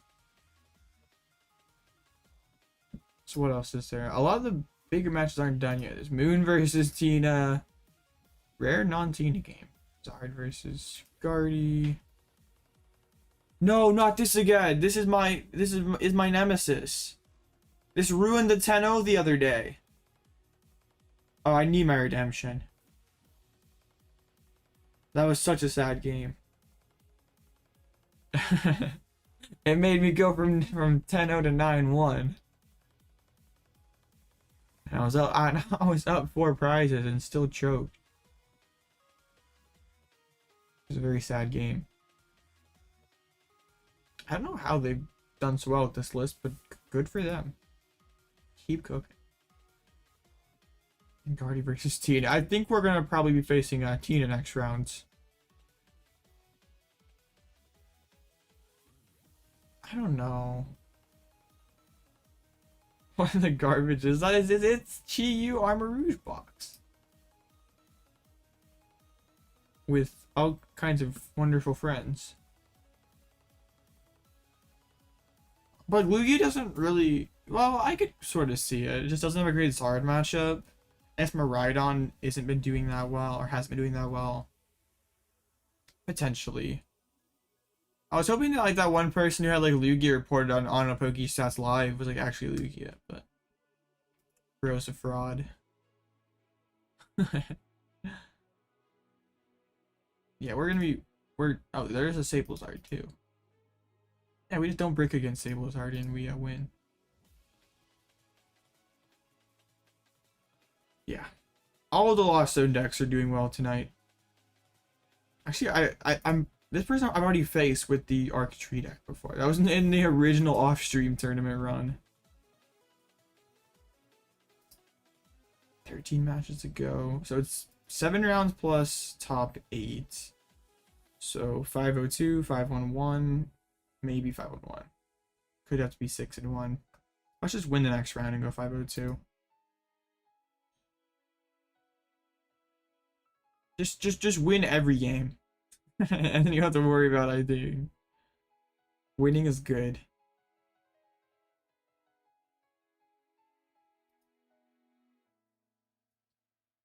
Any jank doing well? I mean the Shadow Rider pile. I guess DT is doing pretty solid. Maybe. Sort of. DT is existing.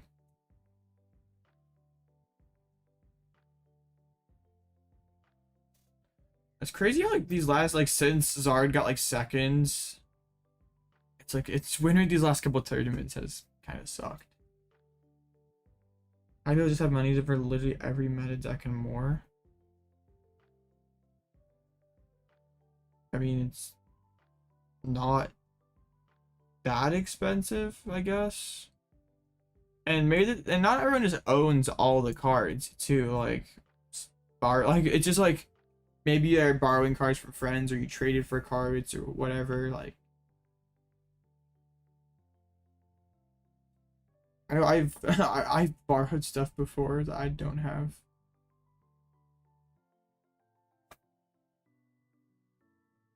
Yeah.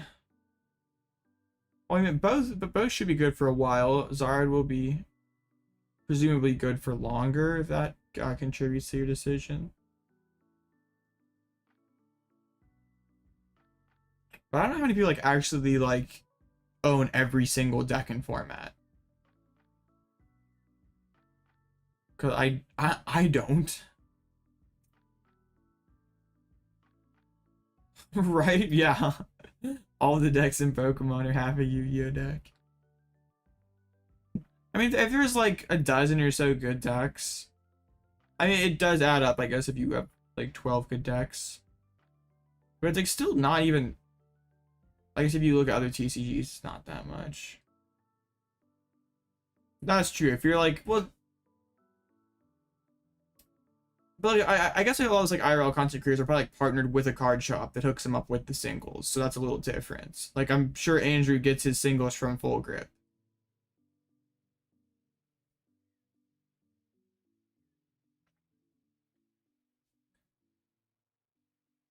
And like once you build, like a lot of the trainers are shared, so you know it's like it's like the Pokemon usually like where the bulk of the price is. Doesn't know how to pull.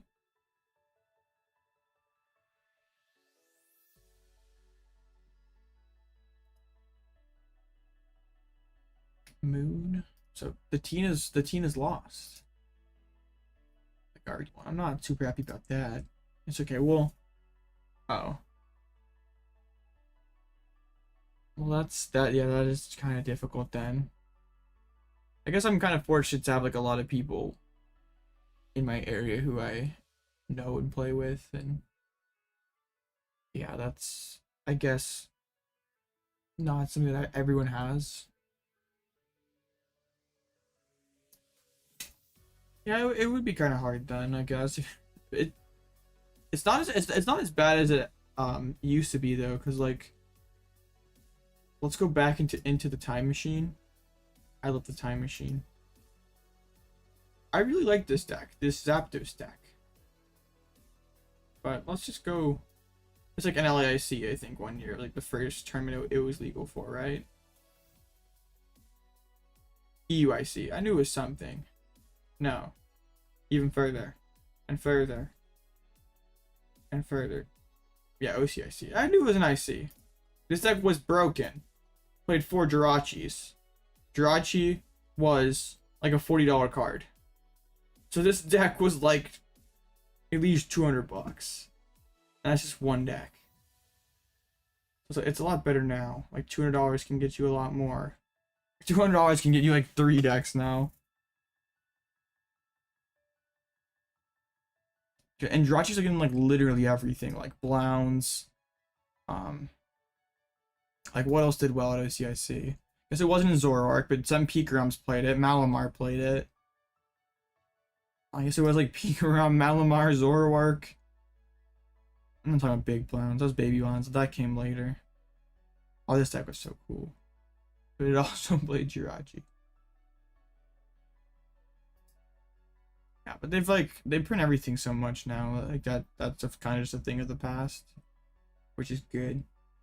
Jirachi, like, you look at the top 5 cards of your deck, and you could pick one trainer card you found there. But then the Jirachi fell asleep. But a skateboard existed that gave you 1 less retreat, and you could retreat while asleep. So you could basically just use Jirachi, grab a supporter or trainer, whatever you needed, then yeet it back to the bench. It's basically like if Mew was, like, Celebrations Mew was better.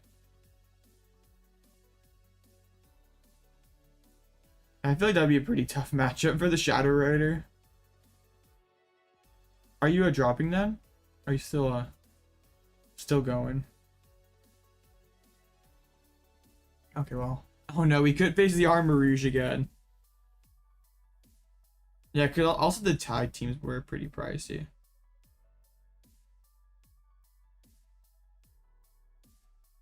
Yeah, it was like, even when a skateboard was gone, like, you'd scoop up net, so like, those exhaust, like the combozation deck. Oh, not an ad. What the heck? I want to click on Mr. Mime. That deck was ridiculous. With Jirachi and Net, and other Jirachi and Mr. Mime. Cause like, Zacian also got super expensive. Erica's was $10. I don't remember that. What does subscribe mode mean? Means you have to be a subscriber to comment or to chat. So if you're already subscribed, that's not an issue. It's just a way to gatekeep, like, spammers who just, like, drop garbage in chat and leave. I mean, they still could, but, like, are they really gonna wait the time? Now I'm gonna get hit with spam. Yeah, Jirachi was played in so much. Like, I'm sure if you click on the card. Control, Urshifu. That Donphan deck was cool. Yeah, Vikavolt, Impala. This deck was so broken. Turn 1 item lock made easy. Didn't even play like the Goose Mahala. Played Turbo Patch. That deck was gross.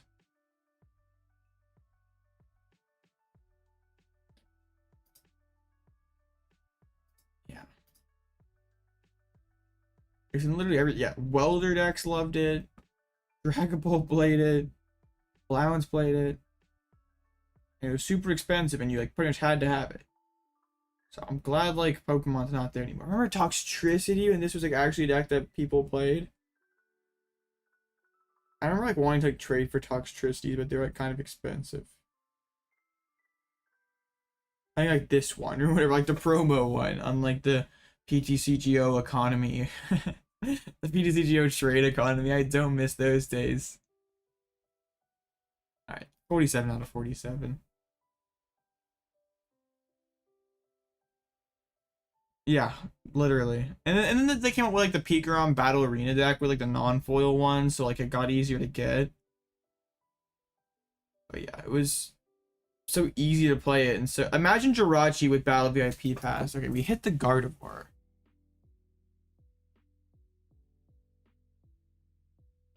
Worker 3 stadiums. So we play the 4 paths. That means box is always sticking, and that's kind of cool.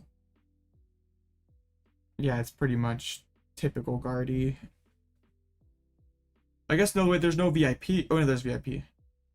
What was I thinking? I saw, like, this row. I'm like, okay, no VIP. Oh, right there. Okay.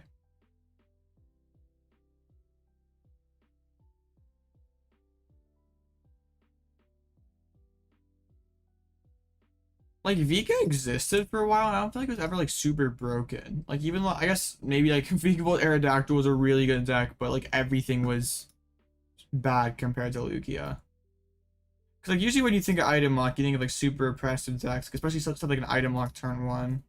But really only, like, that, like, one brief pre-rotation Vika felt, like, really oppressive.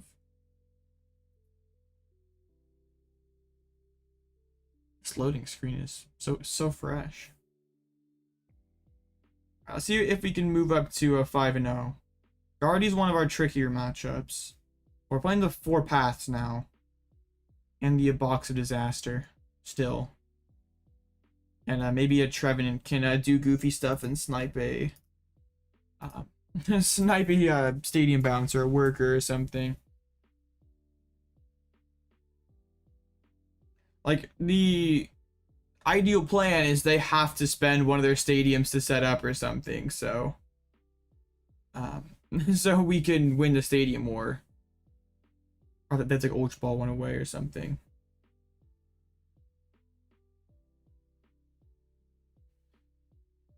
Yes, I'd love to go first. It's probably just because of like retro, and that's just because of retro people. Yeah, because of like a hollow that's that old to be that much, that seems kind of silly. I guess it's Jirachi, like that's a relatively popular Pokemon. Still seems like a lot though.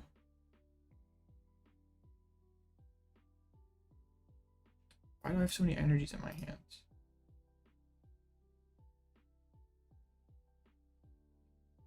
Okay, Hadley Tree.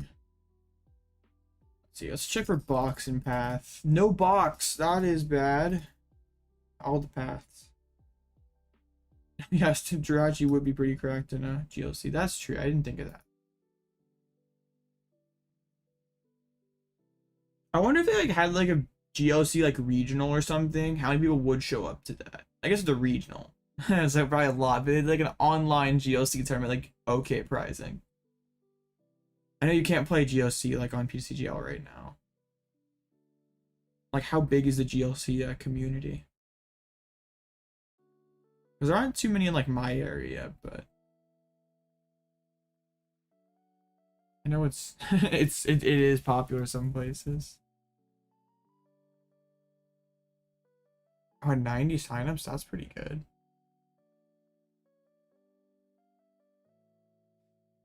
It'd be neat if they made GLC an official format. Well, the tag teams are... Well, it has like Reshizard and Mew, so... Yeah, people like those cards. Kind of an awkward setup by the... Oh. I was saying... Never mind.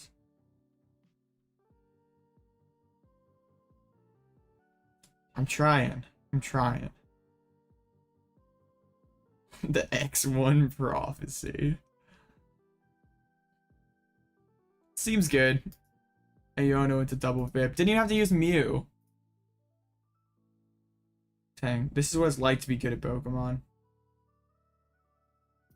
All my Ultra Balls got shoved to the bottom too. Okay, well, we hit him with the Judge. I don't know if it's even correct to play Path this early. I guess it probably could be. Like, I want to Cyber first.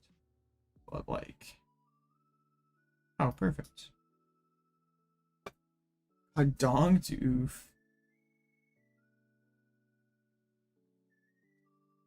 Let's play a Judge. I don't think we need to play Path this turn. So like, yeah, I want to make sure I have a okay hand to follow up with.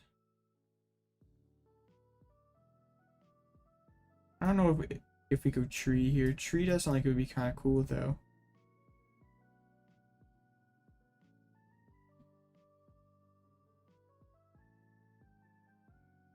I want to grab another Judge, I think.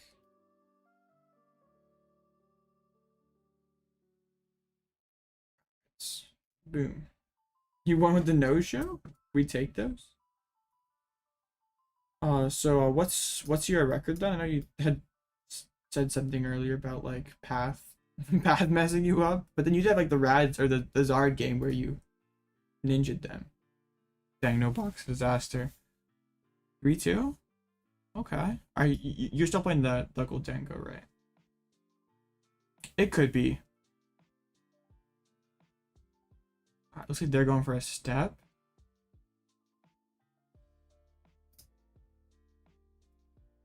Alright, well. I thought I'm playing Avery in my deck. Do I even play the Judge then? They didn't play a supporter card. Oh, both your last started seeing it. That's a tough one. I think I just like want to boss a Refinement Curlia and poke a card out of their hands.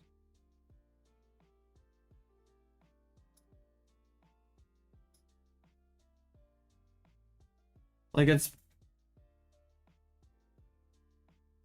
Yo, that's huge! Ripping a stadium. And the box. Let's go. Shadow Claw's broke. I keep trying to tell you guys. I may be misplayed by putting the V card there, because now I have to find double turbo. Okay, they were holding on to research probably. But still, they don't get to see a ton of cards. Yeah, with no Bidoof down, that might have been a little silly to attach the V card to the other one.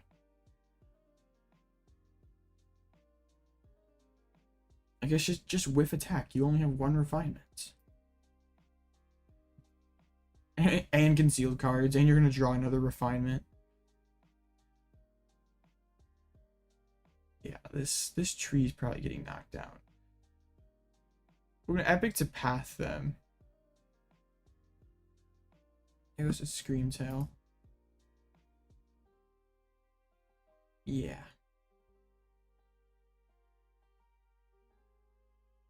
Well, I guess they have to have Candy, right? Because if they evolve this one into Guardy, well, no, they could evolve this one into Guardy and evolve that one into other Guardy. Okay. Okay, that refinement one didn't do a lot, I guess. Oh, are they retreating into Mew? That's not an attack. No. Okay, never mind. Never mind. Ultra, double Ultra Ball. Oh, they just wanted to evolve the... Huh? Do they not have the EX? Oh, they do. They just wanted to retreat first. I see. And they can keep their growth, so that makes sense. Yeah, now I was hoping with that 4-card or 3-card hands, 1 refinement, and the Shadow Claw, like that would slow them down. But yeah, research into triple refinement Arcana. Now I have a lot of work to do.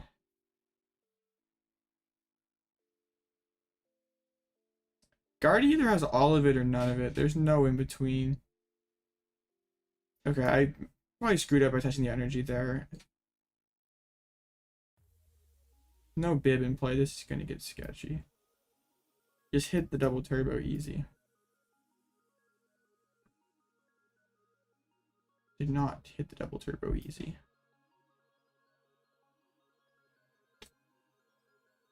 Have they spent their boss yet? They've not. I just want the cards. I really want cards. No. Okay. How many? There's like all the terps, right? We priced 1. Cards are good. Yeah, I goofed that up. If I do that, definitely we're okay here. Well, I don't even really know what we do. Because I can't really even attach this to the arc.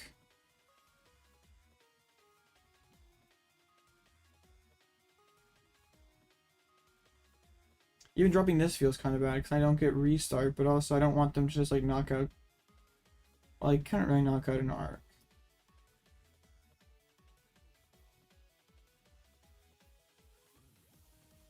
I like jetting, like if I jet into Arceus, what do they do? I don't know. I'm not in a great spot.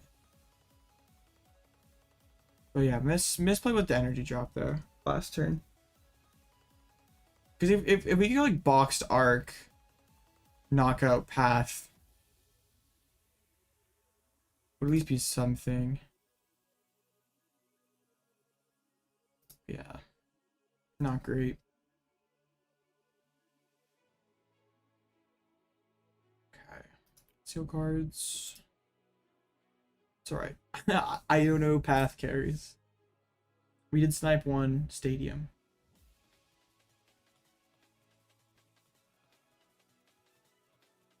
Alright. Jirachi. And they just have the one boss that they could use. Surely they can't knock me out, right? Right? They'd only do 270, right? They are down a lot of energy cards. So trapping them could be an angle, I guess, with one super rod gone. I only have one psychic, one reversal left. Now no reversals left. We need Trevenant to come back and snipe the other super rod. Putting a lot of value on this one Kirlia. Because this Guardy can't one-hit an arc.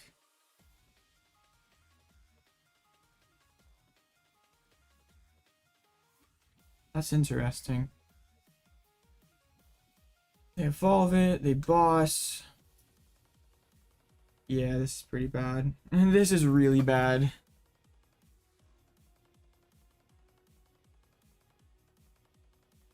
Well, I think I just have to top deck.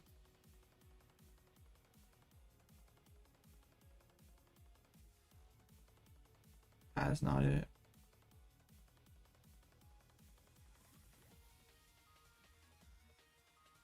Yeah, I don't know what we do here. Jetpack here, have it tank a hit. I definitely goofed this out. I guess we can drop the path to the peak now. Save the two other cards in case of an Ultra Ball off the top. Rip, I messed that up. Like, the box doesn't even matter anymore. Like, they just one-shot me and win.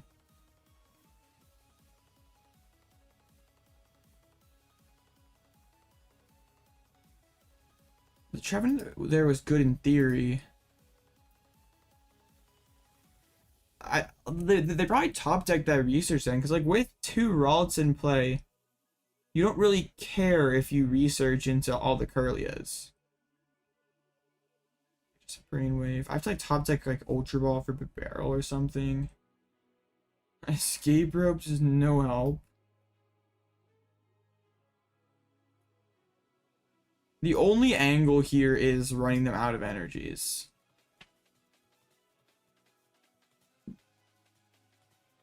I hope like their last psychic and super rod is prized. Or if they're attached retreat with the Mew or something. We top deck boss, pull up the ninja, and super rod is in the prize cards, right? I probably should have given them a tomb instead, because I can't move this arc right now. Yeah, that's just how it's gonna end.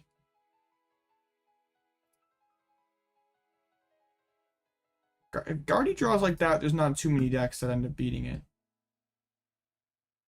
But also, if I play like that, there's not too many decks I end up beating either. Rip.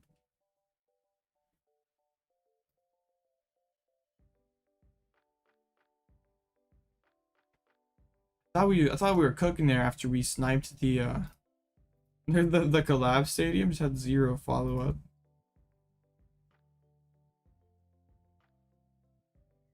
Dang. It's okay. Gotta win the next 2 now, probably. I don't know how good my resistance is. And not amazing. Yeah. It's alright. There's so much Tina, it's kind of gross. I'd honestly rather face Tina than Gardevoir with this deck. I think Gardevoir's like not that bad of a matchup. I just have to do better than that. And they have to do worse than that. Yeah, that was kind of a short Guardy game, only 17 minutes. It was like 60 minutes and I didn't even do anything. I announced like 2 attacks. So yeah. Lots of different people out of 4-1. So might just be all Tinas and then 1 Guardia. Had 5-0. I guess no, they'll be the winner of the Moon V Sablezard. Oh no, but the Armor Rouge lost. I don't want to do that again. Armor Rouge ended my career.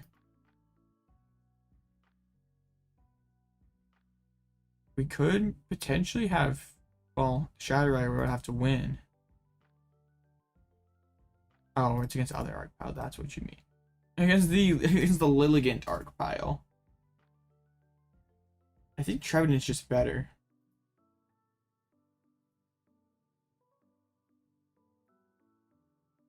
I mean, 230 is not a bad number. I mean, to pull back the energy, though, is a little cringe. Only 260 HP. I just like the VMAXs more than I like the VSTARs.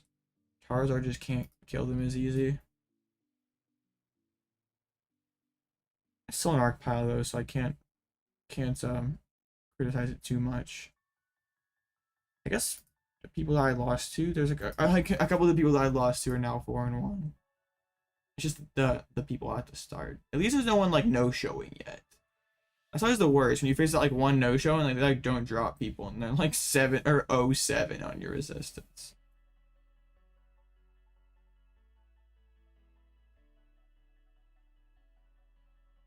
Well, okay. I'm sad now. The undefeated run has been ended once again. Just do better.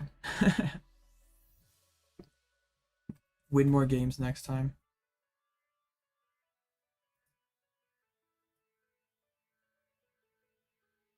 $17 to go. What else is there to touch on? Yeah, already kind of talked about the Shadow Rider jank. Pretty funny deck. Yeah, Mewtwo though.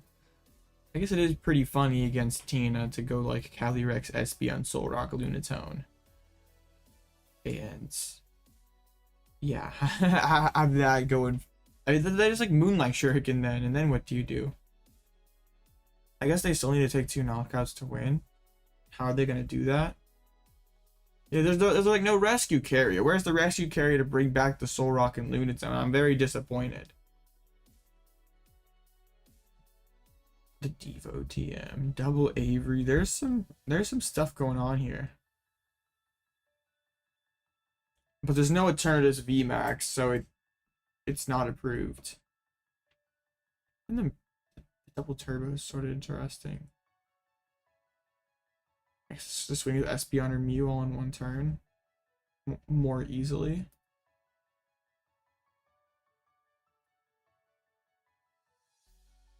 They're cooking. Shadow Rider in 2024. Yeah, that's just about it for a Shadow Rider. It's gone. What an interesting existence. It goes from like one of the most toxic decks of all time to like hardly played. Pre-rotation, not Evolving Skies. Well, kind of Evolving Skies. Yeah, pre-rotation Shadow Rider was gross. This deck was nasty. This deck. The one that was more gross was the Trevenant Dusknoir one. This one was still just Gengar Mimikyu was a gross card. Not being able to play Pokemon for your first turn was, or after your first turn, was pretty annoying. Yeah. Not sure very many other cards have had that like lifetime where they go from like super OP. Like, I guess like Lugia, but at least Lugia's like sort of stayed relevant. 'Cause like after rotation, Shadow Rider was like kind of gone. Like Shadow Rider Alcremie existed. Then yeah, by Fusion Strike it was gone. The better psychic deck emerged. Attaching energies on drawing cards is pretty good though. Why did YouTube freeze? RIP my internet once again. Now I hope that the stream doesn't die.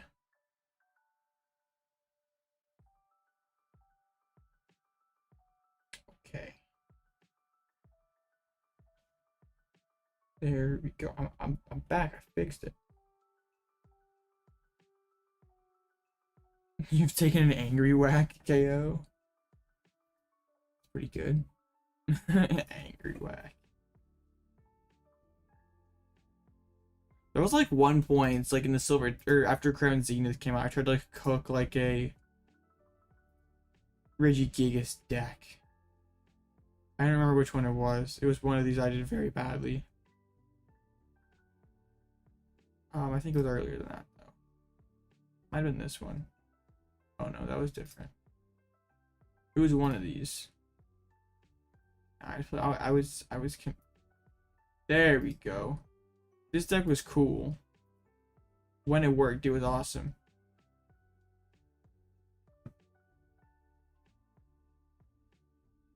Okay, the stream didn't die. That's cool. This deck was like, I made this myself, and it was really funny. It just was not consistent. It was very cool though. Like hit with Gigas. Like, yeah, I try to start have like a Roxanne Star Guardian endgame. It was not very good, as you might imagine, but it was like it didn't really beat Lugia. Like the plan against Lugia was like have them knock out the first Gigas, and then Cry of Destruction, the powerful energies, and then they Amazing Yveltal, you knock that out, and they can't take their last prize. That was the plan. It didn't work very well. That's why it didn't see much success. But it was Angry Whack was cool. It was awesome to like soak a hit, like do 230 and then just Angry Whack something. And you have like you have like Rowlets, you could go first and no pressure something. It was very fun. When it worked, it was pretty solid actually. It was not consistent. One play I like love to do is like do the Star Guardian, like discard the Manaphy and then like Raihan Greninja to win the game. That was sick. Star Guardian would be so good if it were just not only a one prize. Imagine it's like any point in the game discard one of your opponent's Pokemon. Just people playing like a 1/1 Gigas and like everything to go like Iono Gigas. That'd be pretty funny. Looks like the Shadow Rider lost. So probably no Arc Pile. Arc Tree deck versus Shadow Rider, unfortunately.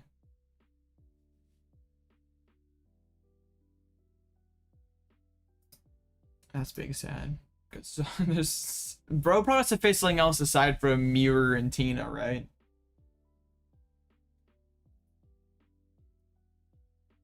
Yeah, no, there's so many Tinas. Like any of the Tinas dropped? Oh well, actually a few of them have. That's mildly surprising because they're literally everywhere. I guess they're either like at the top or they just like bombed. Interesting. Well,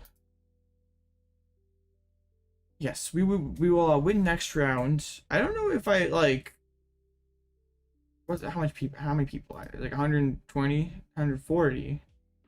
Probably 6-1 then. Oh, it was 8 rounds for this. Interesting.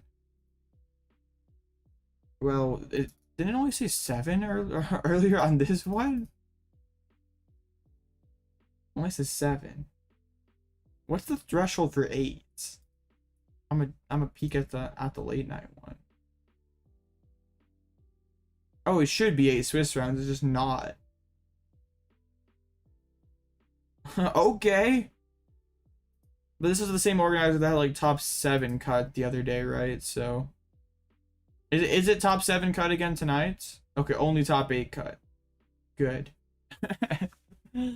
No top 7 cut. I guess we could try to go like this would be like winning back-to-back Cinnabars. That'd be cool. That'd be some epic Twitter clout. the world's first back-to-back Cinnabar champion. Add that to my resume.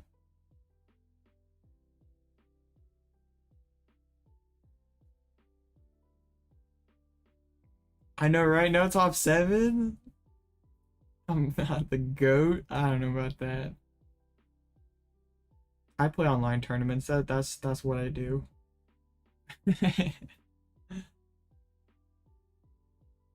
I play jank decks in online tournaments.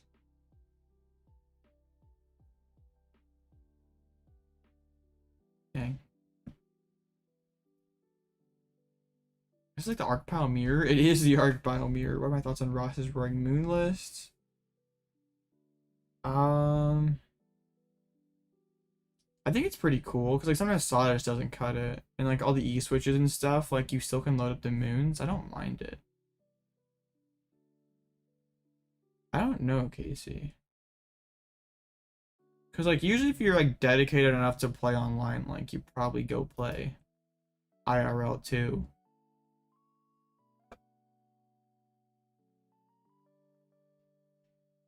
Sure, like you top 8 a regional with lags. Like I don't think it's ever like not to play unless you think you can play something else better.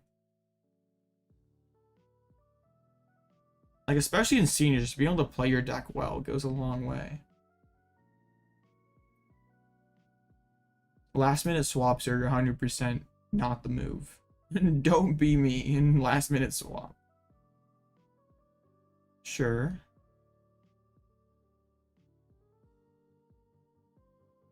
Well, do you feel like those ties could have been wins had you like I know you said like one of those was like a silly penalty, right?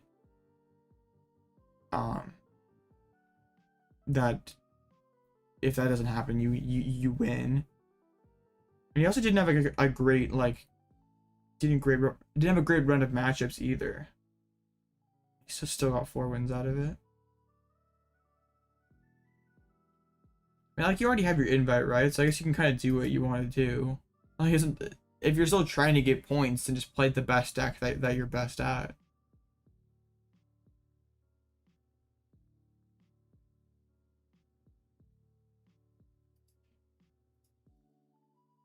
But like it depends on what your goal is. Like if you like already have your invite and you're just going to like have fun, like play Mew for the last time, like there's no problem with that.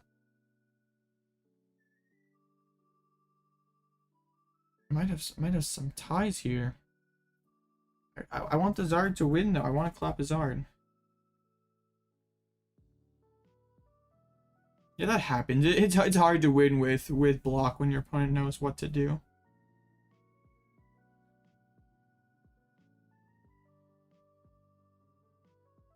Block is like block is BDIF against bad players. Nice cooking. Maridon more like mid Rhydon. Blasted angry. Did you angry whack a Mareep? Or did they like Photon Blaster into a Gigas and you just whacked them back?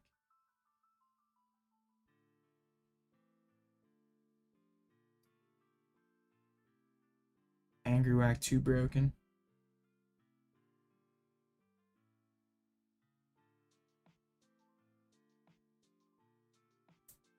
Oh shoot. You're not real. Those are 2 decks that you're not finishing 3 games with. Hey, Gigas is pretty cool. The one issue I had with their list was I just like wasn't drawing very well. So it was like 5 draw supporters or something. So I was just getting like a lot of hands with like Path, Vacuum, 3 Energies, and Arceus and S-Ball. And I'd be like, well, what do I do with this? I can S-Ball for Bidoof, Attach, Pass, and hope that I top like VSTAR. It was...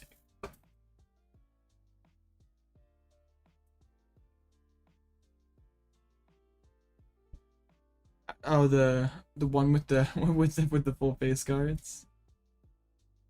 I haven't played Makani's like new one with the Mawile and 3/3 Bibarel.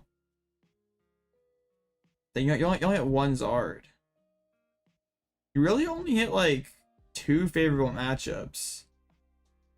Well, I guess it depends on how good the Maridon players are. Because a good Maridon is sort of difficult But a bad, it's like anything with block. Like a bad player is easy, a good one's difficult. But like Zard and C-Pow are kind of free.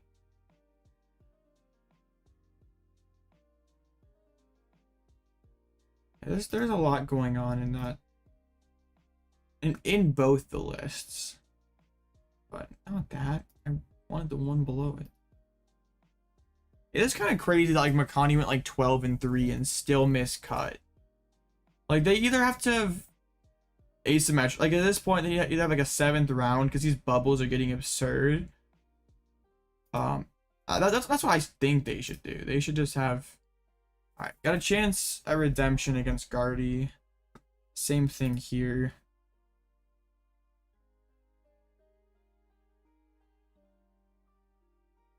Didn't you what wasn't that the one you drew an extra card against? And it would have been a win had you not done that. 20-game win streak seems pretty good. Winning games is good. Got a chance to beat Guardy. Yeah, so let's just do exactly what we did last time. Just don't goof up, and my opponent draws a little less good.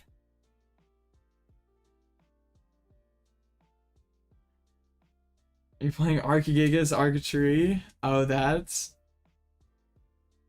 Well, good luck. Were you playing Gardevoir? That's probably not too bad for you. I don't really get the two paired together because they kind of do the same thing, or like their intent is similar. Just something that's just big.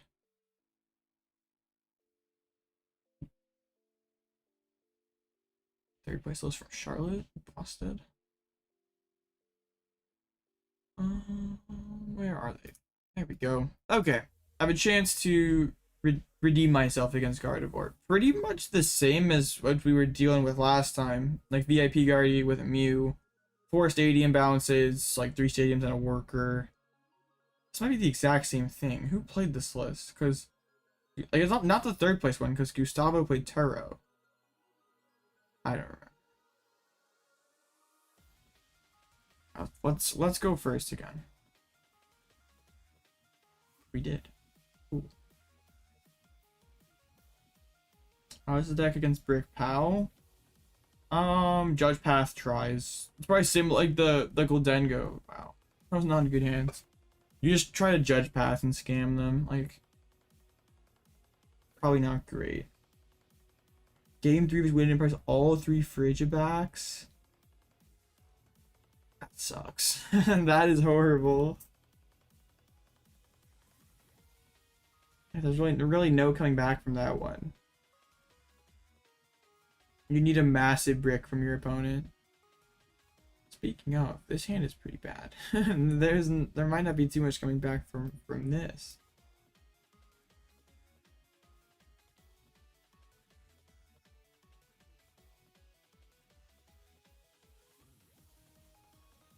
Yeah, this is pretty bad.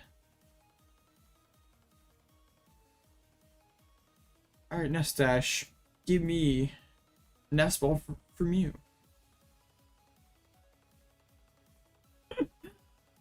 This deck is hilarious. Well, you have to open Heavy Ball.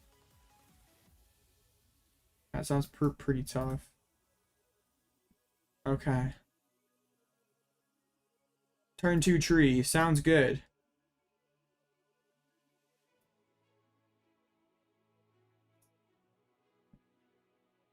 We'll go aggro tree. Let's see how this goes. Turbo tree. Nice. Test 3 300 rating Greninja. I was playing Gardevoir GX. I priced 3 Ralts and a win it in once. That was pretty sad. Someone did the math, and apparently mathematically Sablezard was the play for Charlotte. Not like with Tina winning again, you wonder how much the meta shifts. Like, I guess at least for like Liverpool, who knows what happens there.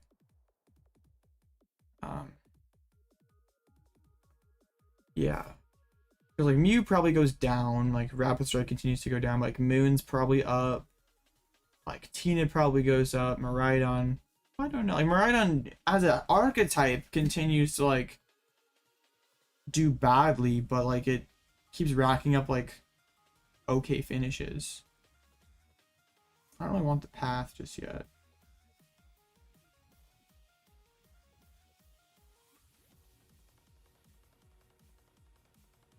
Sure. Yeah, I just want to draw an Ultra Ball, so as many guards as I could possibly see, the better. DTE. It's like fine.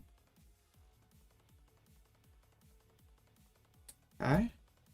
That is Switch plus Judge. Let's go. I think, okay, well I prize Switch. So we're getting Rope. I guess we are probably punching the Radiant Greninja then. Maybe that's not a bad thing then, actually. Or they give me a Ralts. Okay. Be that way. Yeah, I kind of wish I had the Radiant Alakazam now. Well, that is Bibarel next turn. Shadow Claw. Fog Crystal? Not an irrelevant piece. Let's see if the aggro tree line works. Well, they're not attacking this turn. That's got to be something. Fog, that is not Kirlia. Imagine it's like whiffed Kirlia.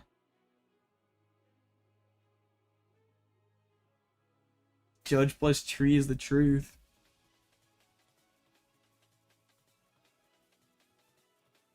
It's the Mirage Step one. Yeah, but not an actually good one. Alright. Pretty good. Now if I could, I don't know if I probably just want to get down Path and Boss. Yeah. Let's actually Mew first, then we can Nest Dash. Yo. We know their hand's bad, so like I think just knocking out Mew sounds fine. So they can't like dig and find a level ball. Let's start getting things moving. Just a path to the peak. Okay. Okay, the Psychic Energy is not necessarily what we wanted.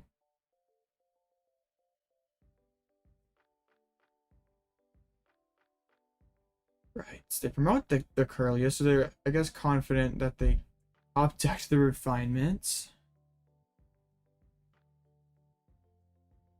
Oh, they had an Ultra Ball. Their hand was just full of good cards. Mirage Step? No, Iono. I was wondering there for a second.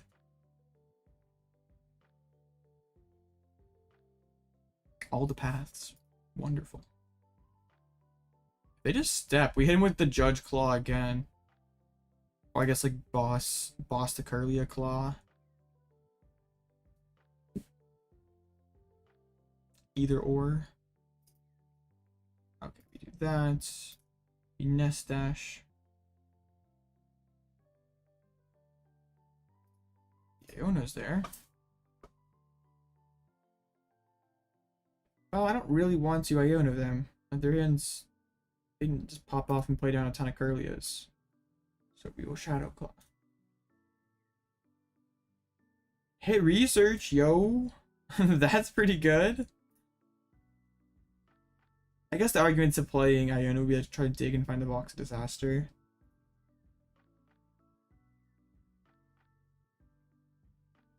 Okay, there's the Ultra Ball. I guess they can't really Zacian at this point in the game. Konagardi. I wonder if they prize the other refinement. I don't think they just have candy like that. I've not been breaking too much today, that's true. Or not just today, like it was really just that one game against Sablezard. We drew really badly. There's the box. Okay, so I should have played the Iono. Dang, okay. If they don't have it this turn, I don't know what to say.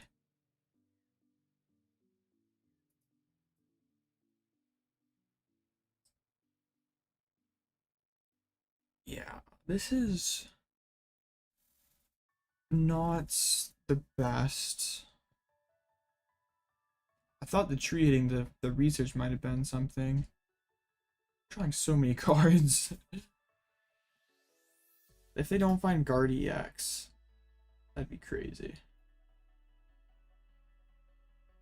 I mean, I think they're probably just drawing all their cards first, then going to evolve. Attach down there. That's not reversal energy. I guess that they don't really care, right? They just knock me out. Yeah, I don't like how many Curlies they have right now. That just doesn't make me feel great. And if I knock this thing out, counter catches live, and they can go around my dude. I kind of put like a DTE on like Mew EX, so I could potentially like threaten a Moonlight Shuriken for 2 prizes. Just attach to that next turn.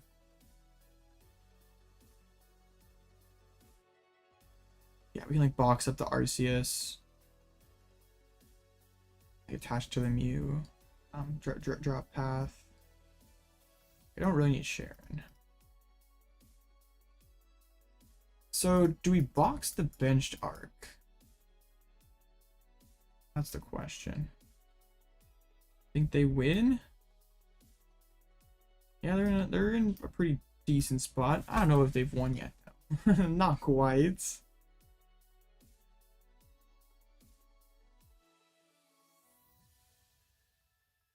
Okay. That's Nestash. They still have to consistently find ways to bounce my path. If I could find, I'm gonna say if I could find Judge or Iono, that'd be pretty awesome, but we did not. We have the 3 prize or the 2 prize thing for next turn. Shuriken, but I think that might not work though. Let's see.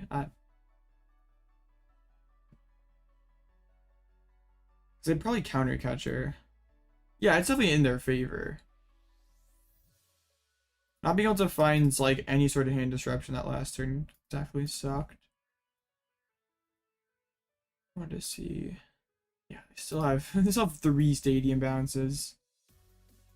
You can see basically the entire deck. If they promoted that thing, which I guess they're gonna Miracle Force the Mew. Yeah, I don't like to have to bench Mew, but we had to set up. Oh yeah, for sure.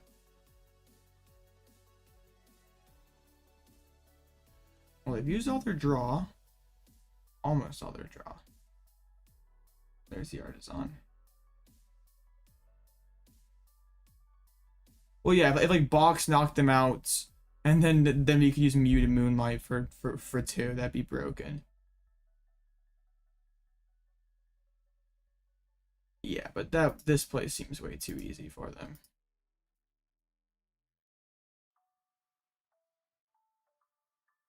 Yeah, if the Mew's not on the board, this game's a little different. I guess they showed us probably Brainwave here. This is the argument to not playing Mew, but I guess I wouldn't be in the game in the first place if I didn't play Mew.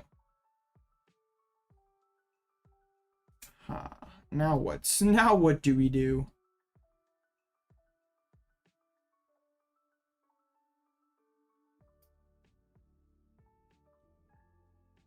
It's like Alakazam would be pretty nice right about now. Path to the peak again.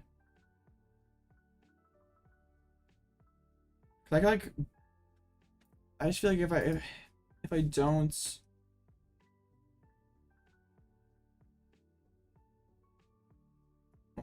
what's Artisan here? Guardy is pretty good against the mark files, that's true.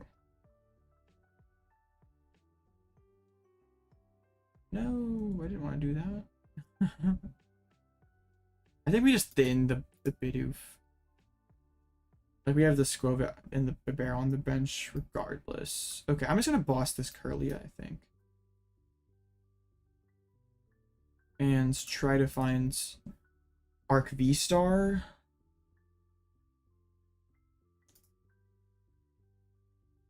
But do they just win with... They just win with Zacian now? I guess the box would then... would activate.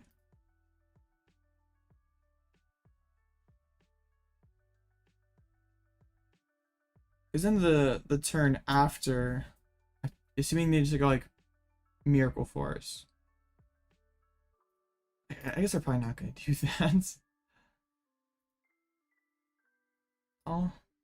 I guess I probably discard those energies. They could have it. If they can have Zacian Stadium Bounce. I guess that was the drawback to knocking out the one with the energy that helped them get closer. But even Vulpix doesn't do that much anymore.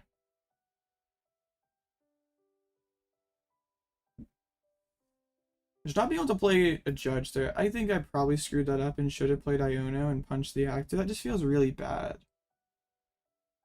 Because then they can just go 8 energies, knock me out. Well, I guess they wouldn't. They had to hit the box then. And I bossed for game. Yeah, I messed that up.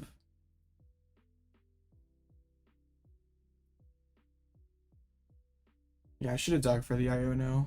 Because I guess there's a chance that, they would have 2 refinements, but then they can't. Do they have enough? Oh yeah, they have 9 in the discard. And then yeah, I helped him get to the Zacian play, so. Yeah. That was bad. Yeah, because now they have exactly enough. Well played, me.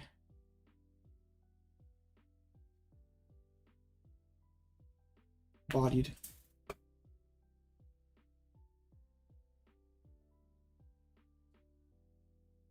Bruh.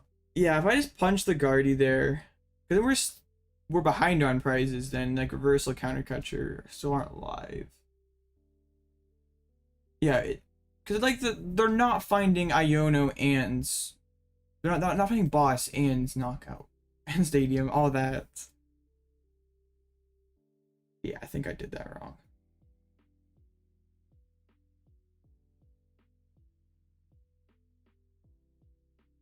Yeah. Oh well. I'm playing well tonight. The Guardian matchup's tough. I don't hate like the aggro tree line actually. It just, and like we're totally, are we fine if like the switch isn't price and we can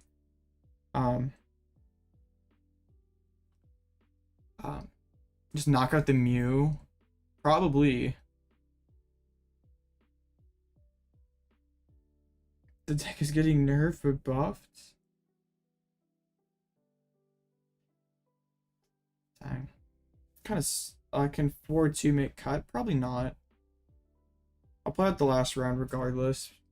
Because it should be 8 rounds with this amount of people, but this organizer always has goofy stuff going on and has only 7 rounds.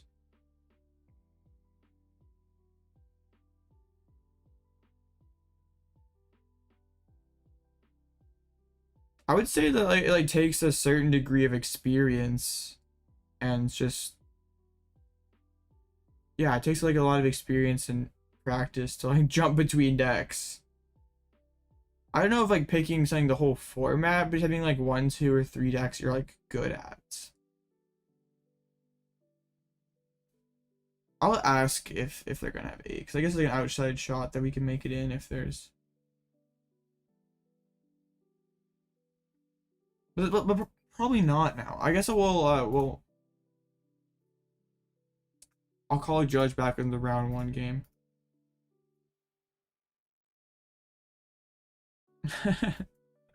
Just so there's no sort of confusion.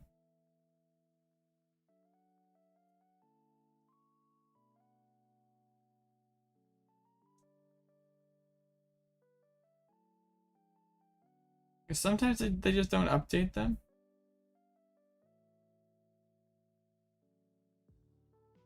Dang. First it was top 7 cut. Now it's 7 rounds. This tournament, it's always something silly happening. Well, there goes our back-to-back Cinnabar idol. We threw. I think that's not a great mentality to have.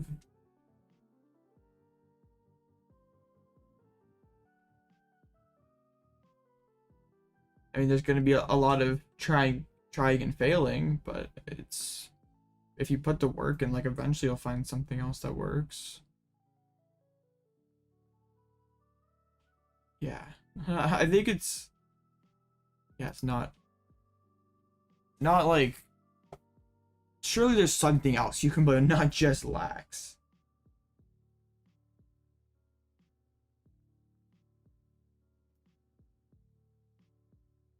Yeah, I guess we could get the Shadow Rider match next round.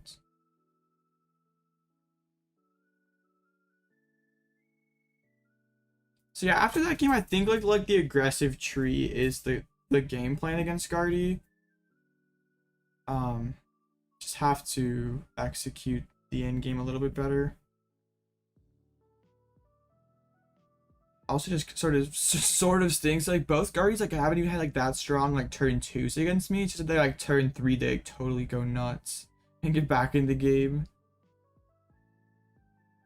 Like they'll they have 1 Kirlia in play, and it's like all of a sudden there's 3 Kirlias and 2 Gardevoirs.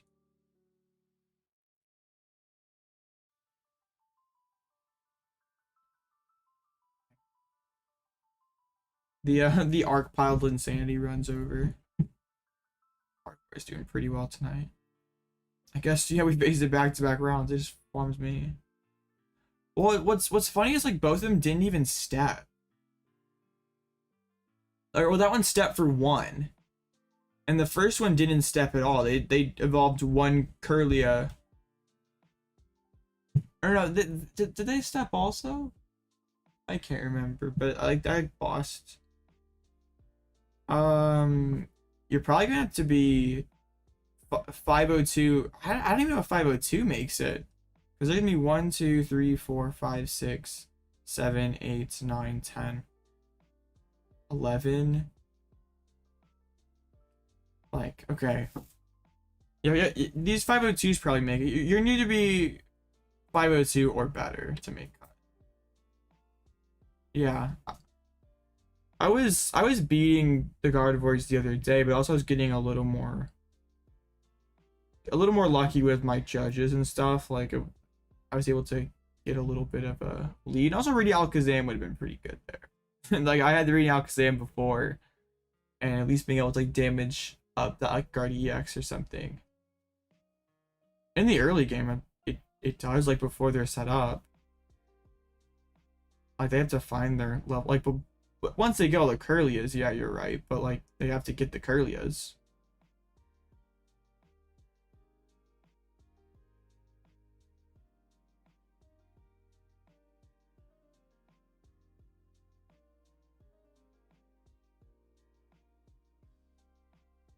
I don't know what to tell you, Blaze, again.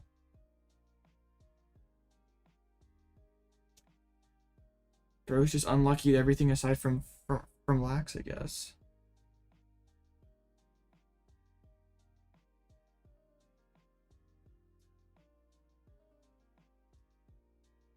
There's Tina V block, Tina V Zard. Honestly, yeah, like usually the Arc decks struggle against Tina. But like, I'm like way more comfortable in the Tina matchup with this deck than I am the Guardy matchup. It's okay. There's only 5 Guardy tonight, and I hit them both. Or I had the only ones that are like I could have possibly faced this late in the tournament. Feels good. Couldn't have hit 2 Teenage to get to 6-0. There was like another tournament at like 7:30, but it already popped.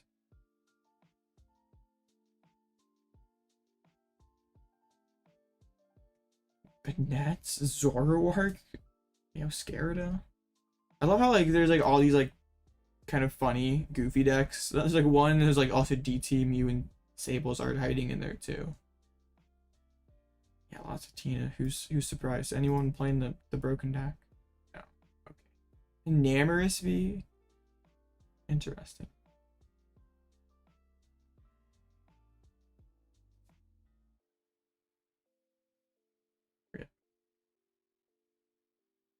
That's okay. We can still go 4-2, or I could lose and be. Well, we go 5-2. I don't know what I'm thinking. Numbers are hard. I already did go 4-2.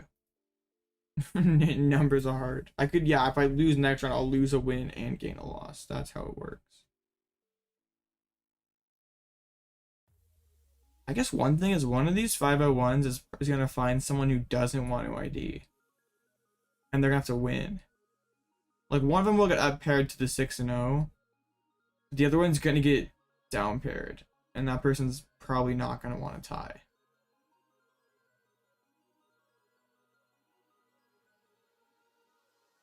Keep playing controlled like every format.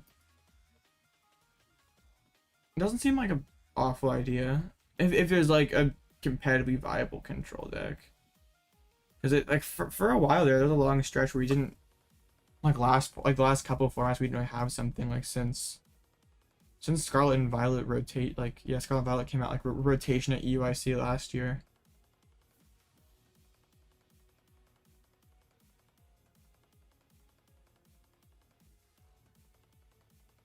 Man, they don't make control decks like they used to. Snorlax should be good. I don't know why it wouldn't be. Now that it has Counter Catcher. You got one more year, Snorlax. And then by then there'll be new cards. Who knows what they'll have come up with by then. But they literally like printed like Minior, which is like about as hard counter to block as you can get, and block is fine, so. Sander plays. I don't know if he's gone to some of the recent European tournaments, or he hasn't done very well if he has. It's like a hard, because like Snorlax isn't like kind of like Snorlax control I think is kind of it's like not the most accurate way to depict it, because like it's a stall deck. It's trying to stall your opponent out of resources. It's not like actively like when I think of control, like I think of a deck like the Pidgeotto. I guess it'd probably be under Oranguru control, but like this deck actively took away your hands and controlled your top deck, and like basically made it so you could not play the game.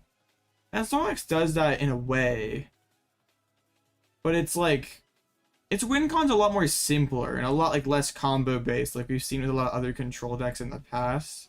I feel like Sander really enjoys those like combo decks, like achieving that like combo Exodia kind of thing where like I do this and I win. Where Snorlax is just kind of like I'm just sitting there grinding my opponent out of resources. It's like not, it's still like a fun deck, but it's not like it's like satisfying as some other older like previous control decks, I guess. It'll be interesting to see if like the Banette's with the new the new Wally supporter becomes a good deck or not. The one I'm like more I think could be better is the Bronzong and Temporal Forces. Preventing your opponent from evolving could be pretty good. Imagine like Bronzong becomes so good like playing TM evolution decks. But like, hey, Arven's already gonna be broken with to find ace specs and stuff. Maybe Arven TM Evo will be the play.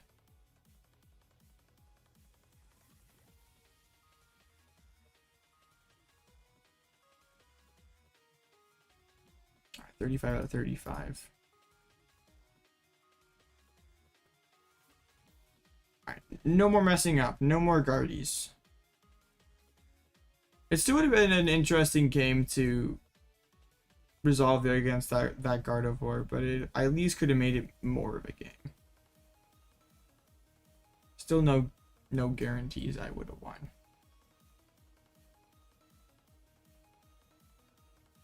Yeah, they still would have had like a turn to find the game, like find boss and path bounce and stuff.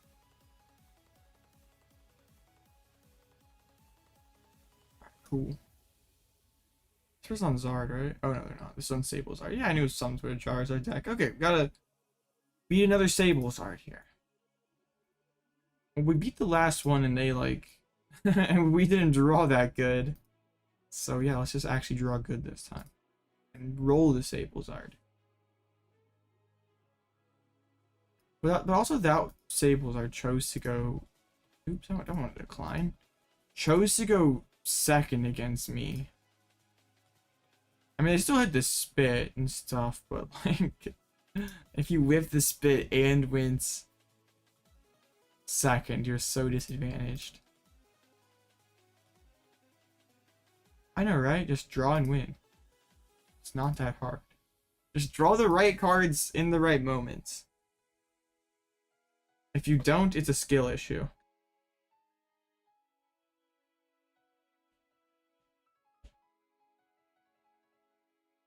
Man, I'm kind of... I guess I'm like... I never updated the record. Oops. I was so defeated after last round. Okay.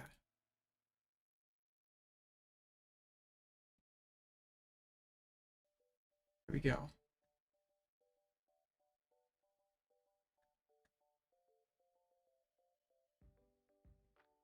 Yeah, I know that new Guardiart's pretty cool. I might have to and yeah, maybe that's what we do. Like since that person still has not claimed the giveaway, like celebrate the release of the new set. I give away a ton of codes so people can craft the new shiny cards. They're making me go first. What the heck? These people have been programmed to only go second. I don't understand. Like, I'm chilling with this. This is so much better than our last time. You Mirage Step and you win. Yeah, that Palafin looks devious. Bro's an actual villain. Let's check and see if the Cheren's in deck. It is.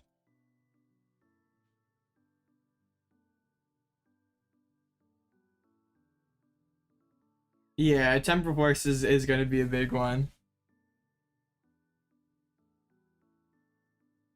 I feel like posting another community tab giveaways like kind of feels like milking engagement though. Like, hey, here's code cards again. Subscribe again. Comment again.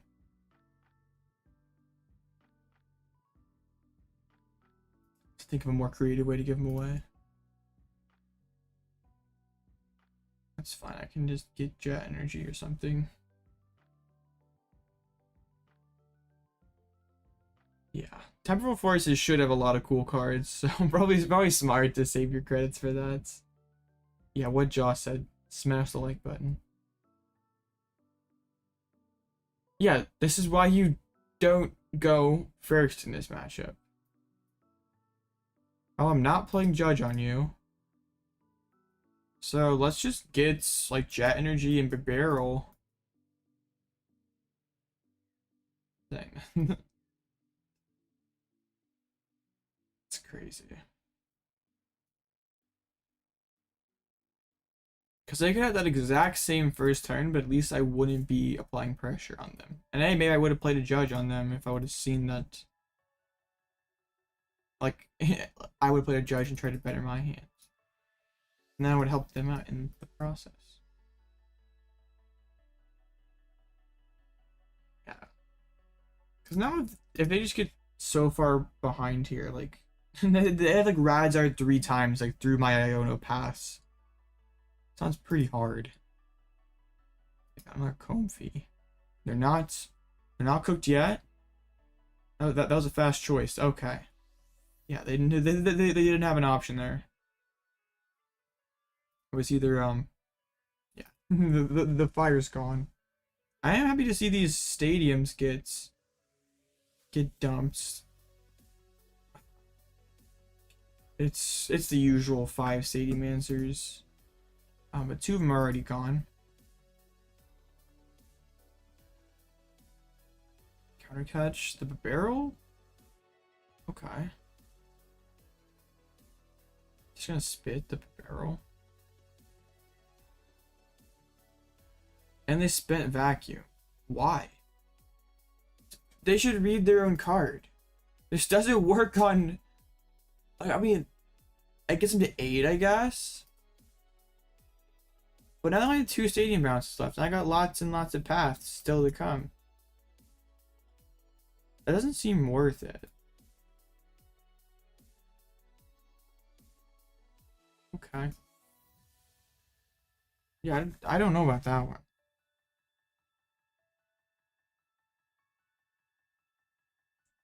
But arc number 3.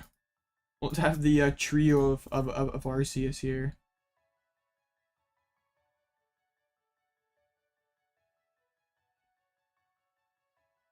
I kind of want to Iono and just actually like find the DTE here and take a knockout. Did not.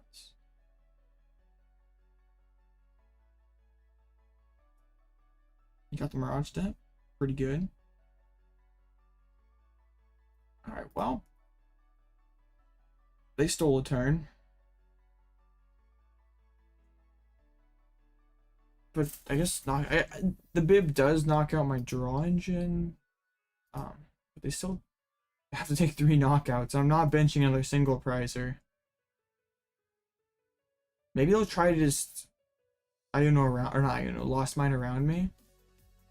Probably not now with the retreat there. See, if they would have saved their own beach court, they could have not done that.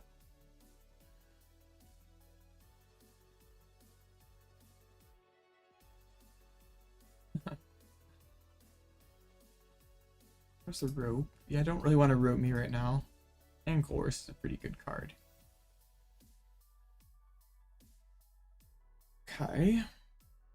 Come on, Larson, another one of your stadium answers. Yo, that's 2 rods. That's both of them, right? Oh, yeah. Okay. This is going to be an interesting game for them. They have to find those Claras then.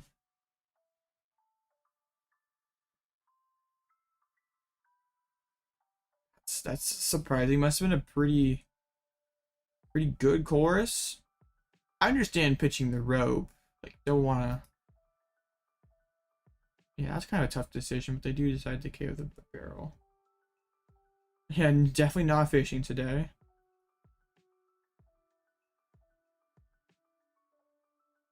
Cool. I'm not giving them a Bidoof to knock out. You're gonna have to do it the hard way. Sorry, Skwovet. You gotta go. Keep thinning. Awesome. And we have the Cheren. This is this is the ideal board.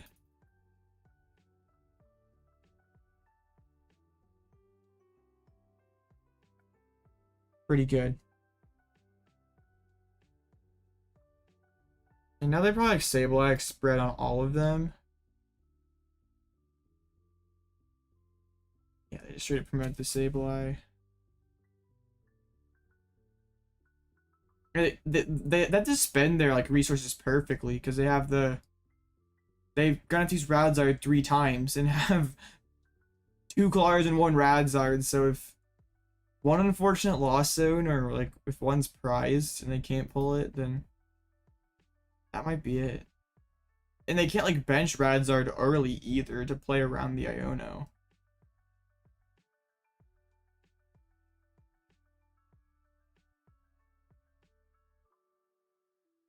How many counter catches are in here? Probably 2.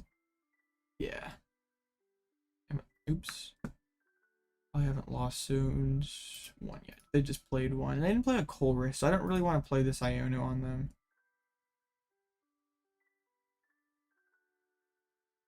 I think I'm just going to Cheren the active, put the double turbo on it, and go back into one of the other ones here. That's a pretty good top deck. Because I can put a clean Arceus up in their face. At this point, they can't really win. So I have to find a Radzard KO this turn, or they just lose.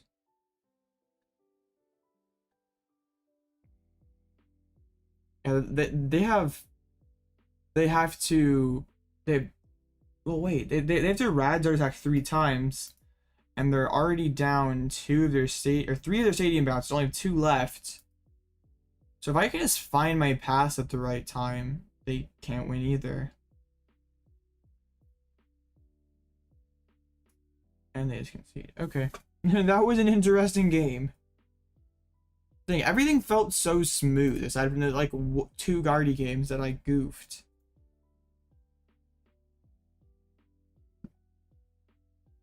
Yeah, I'd be fine sitting across Sables out every round. Yeah, every single one playing it out.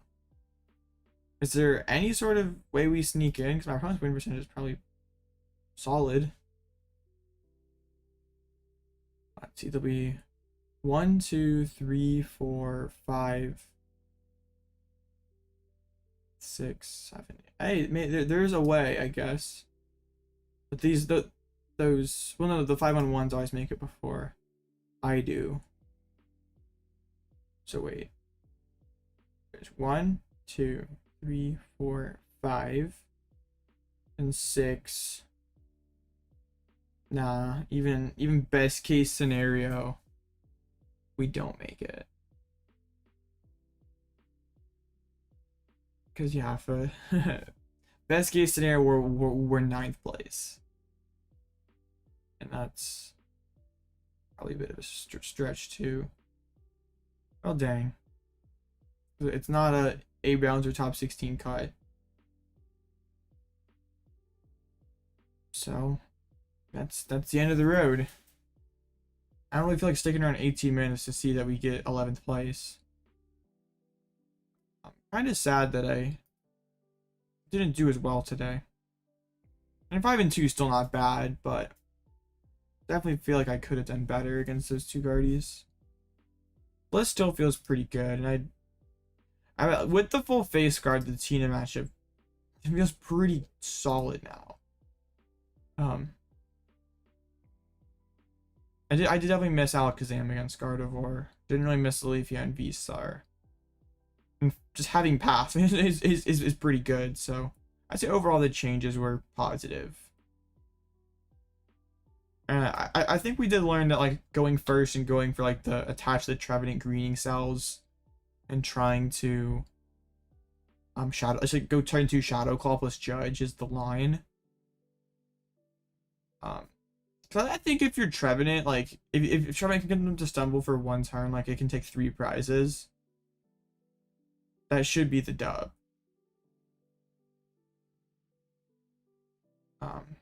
Where like Arc is solid pressure, but it's like not taking cards out of the hand like the tree does. Yeah, I still like this list. We should run it back like one more time for a late night tomorrow. 6 p.m. Should be a big one. The late night last week was like 200 something. Yeah, we'll do that. And yeah, that's about it for me. Secretly, I threw this tournament so I could actually not stay up till 11 o'clock again, right?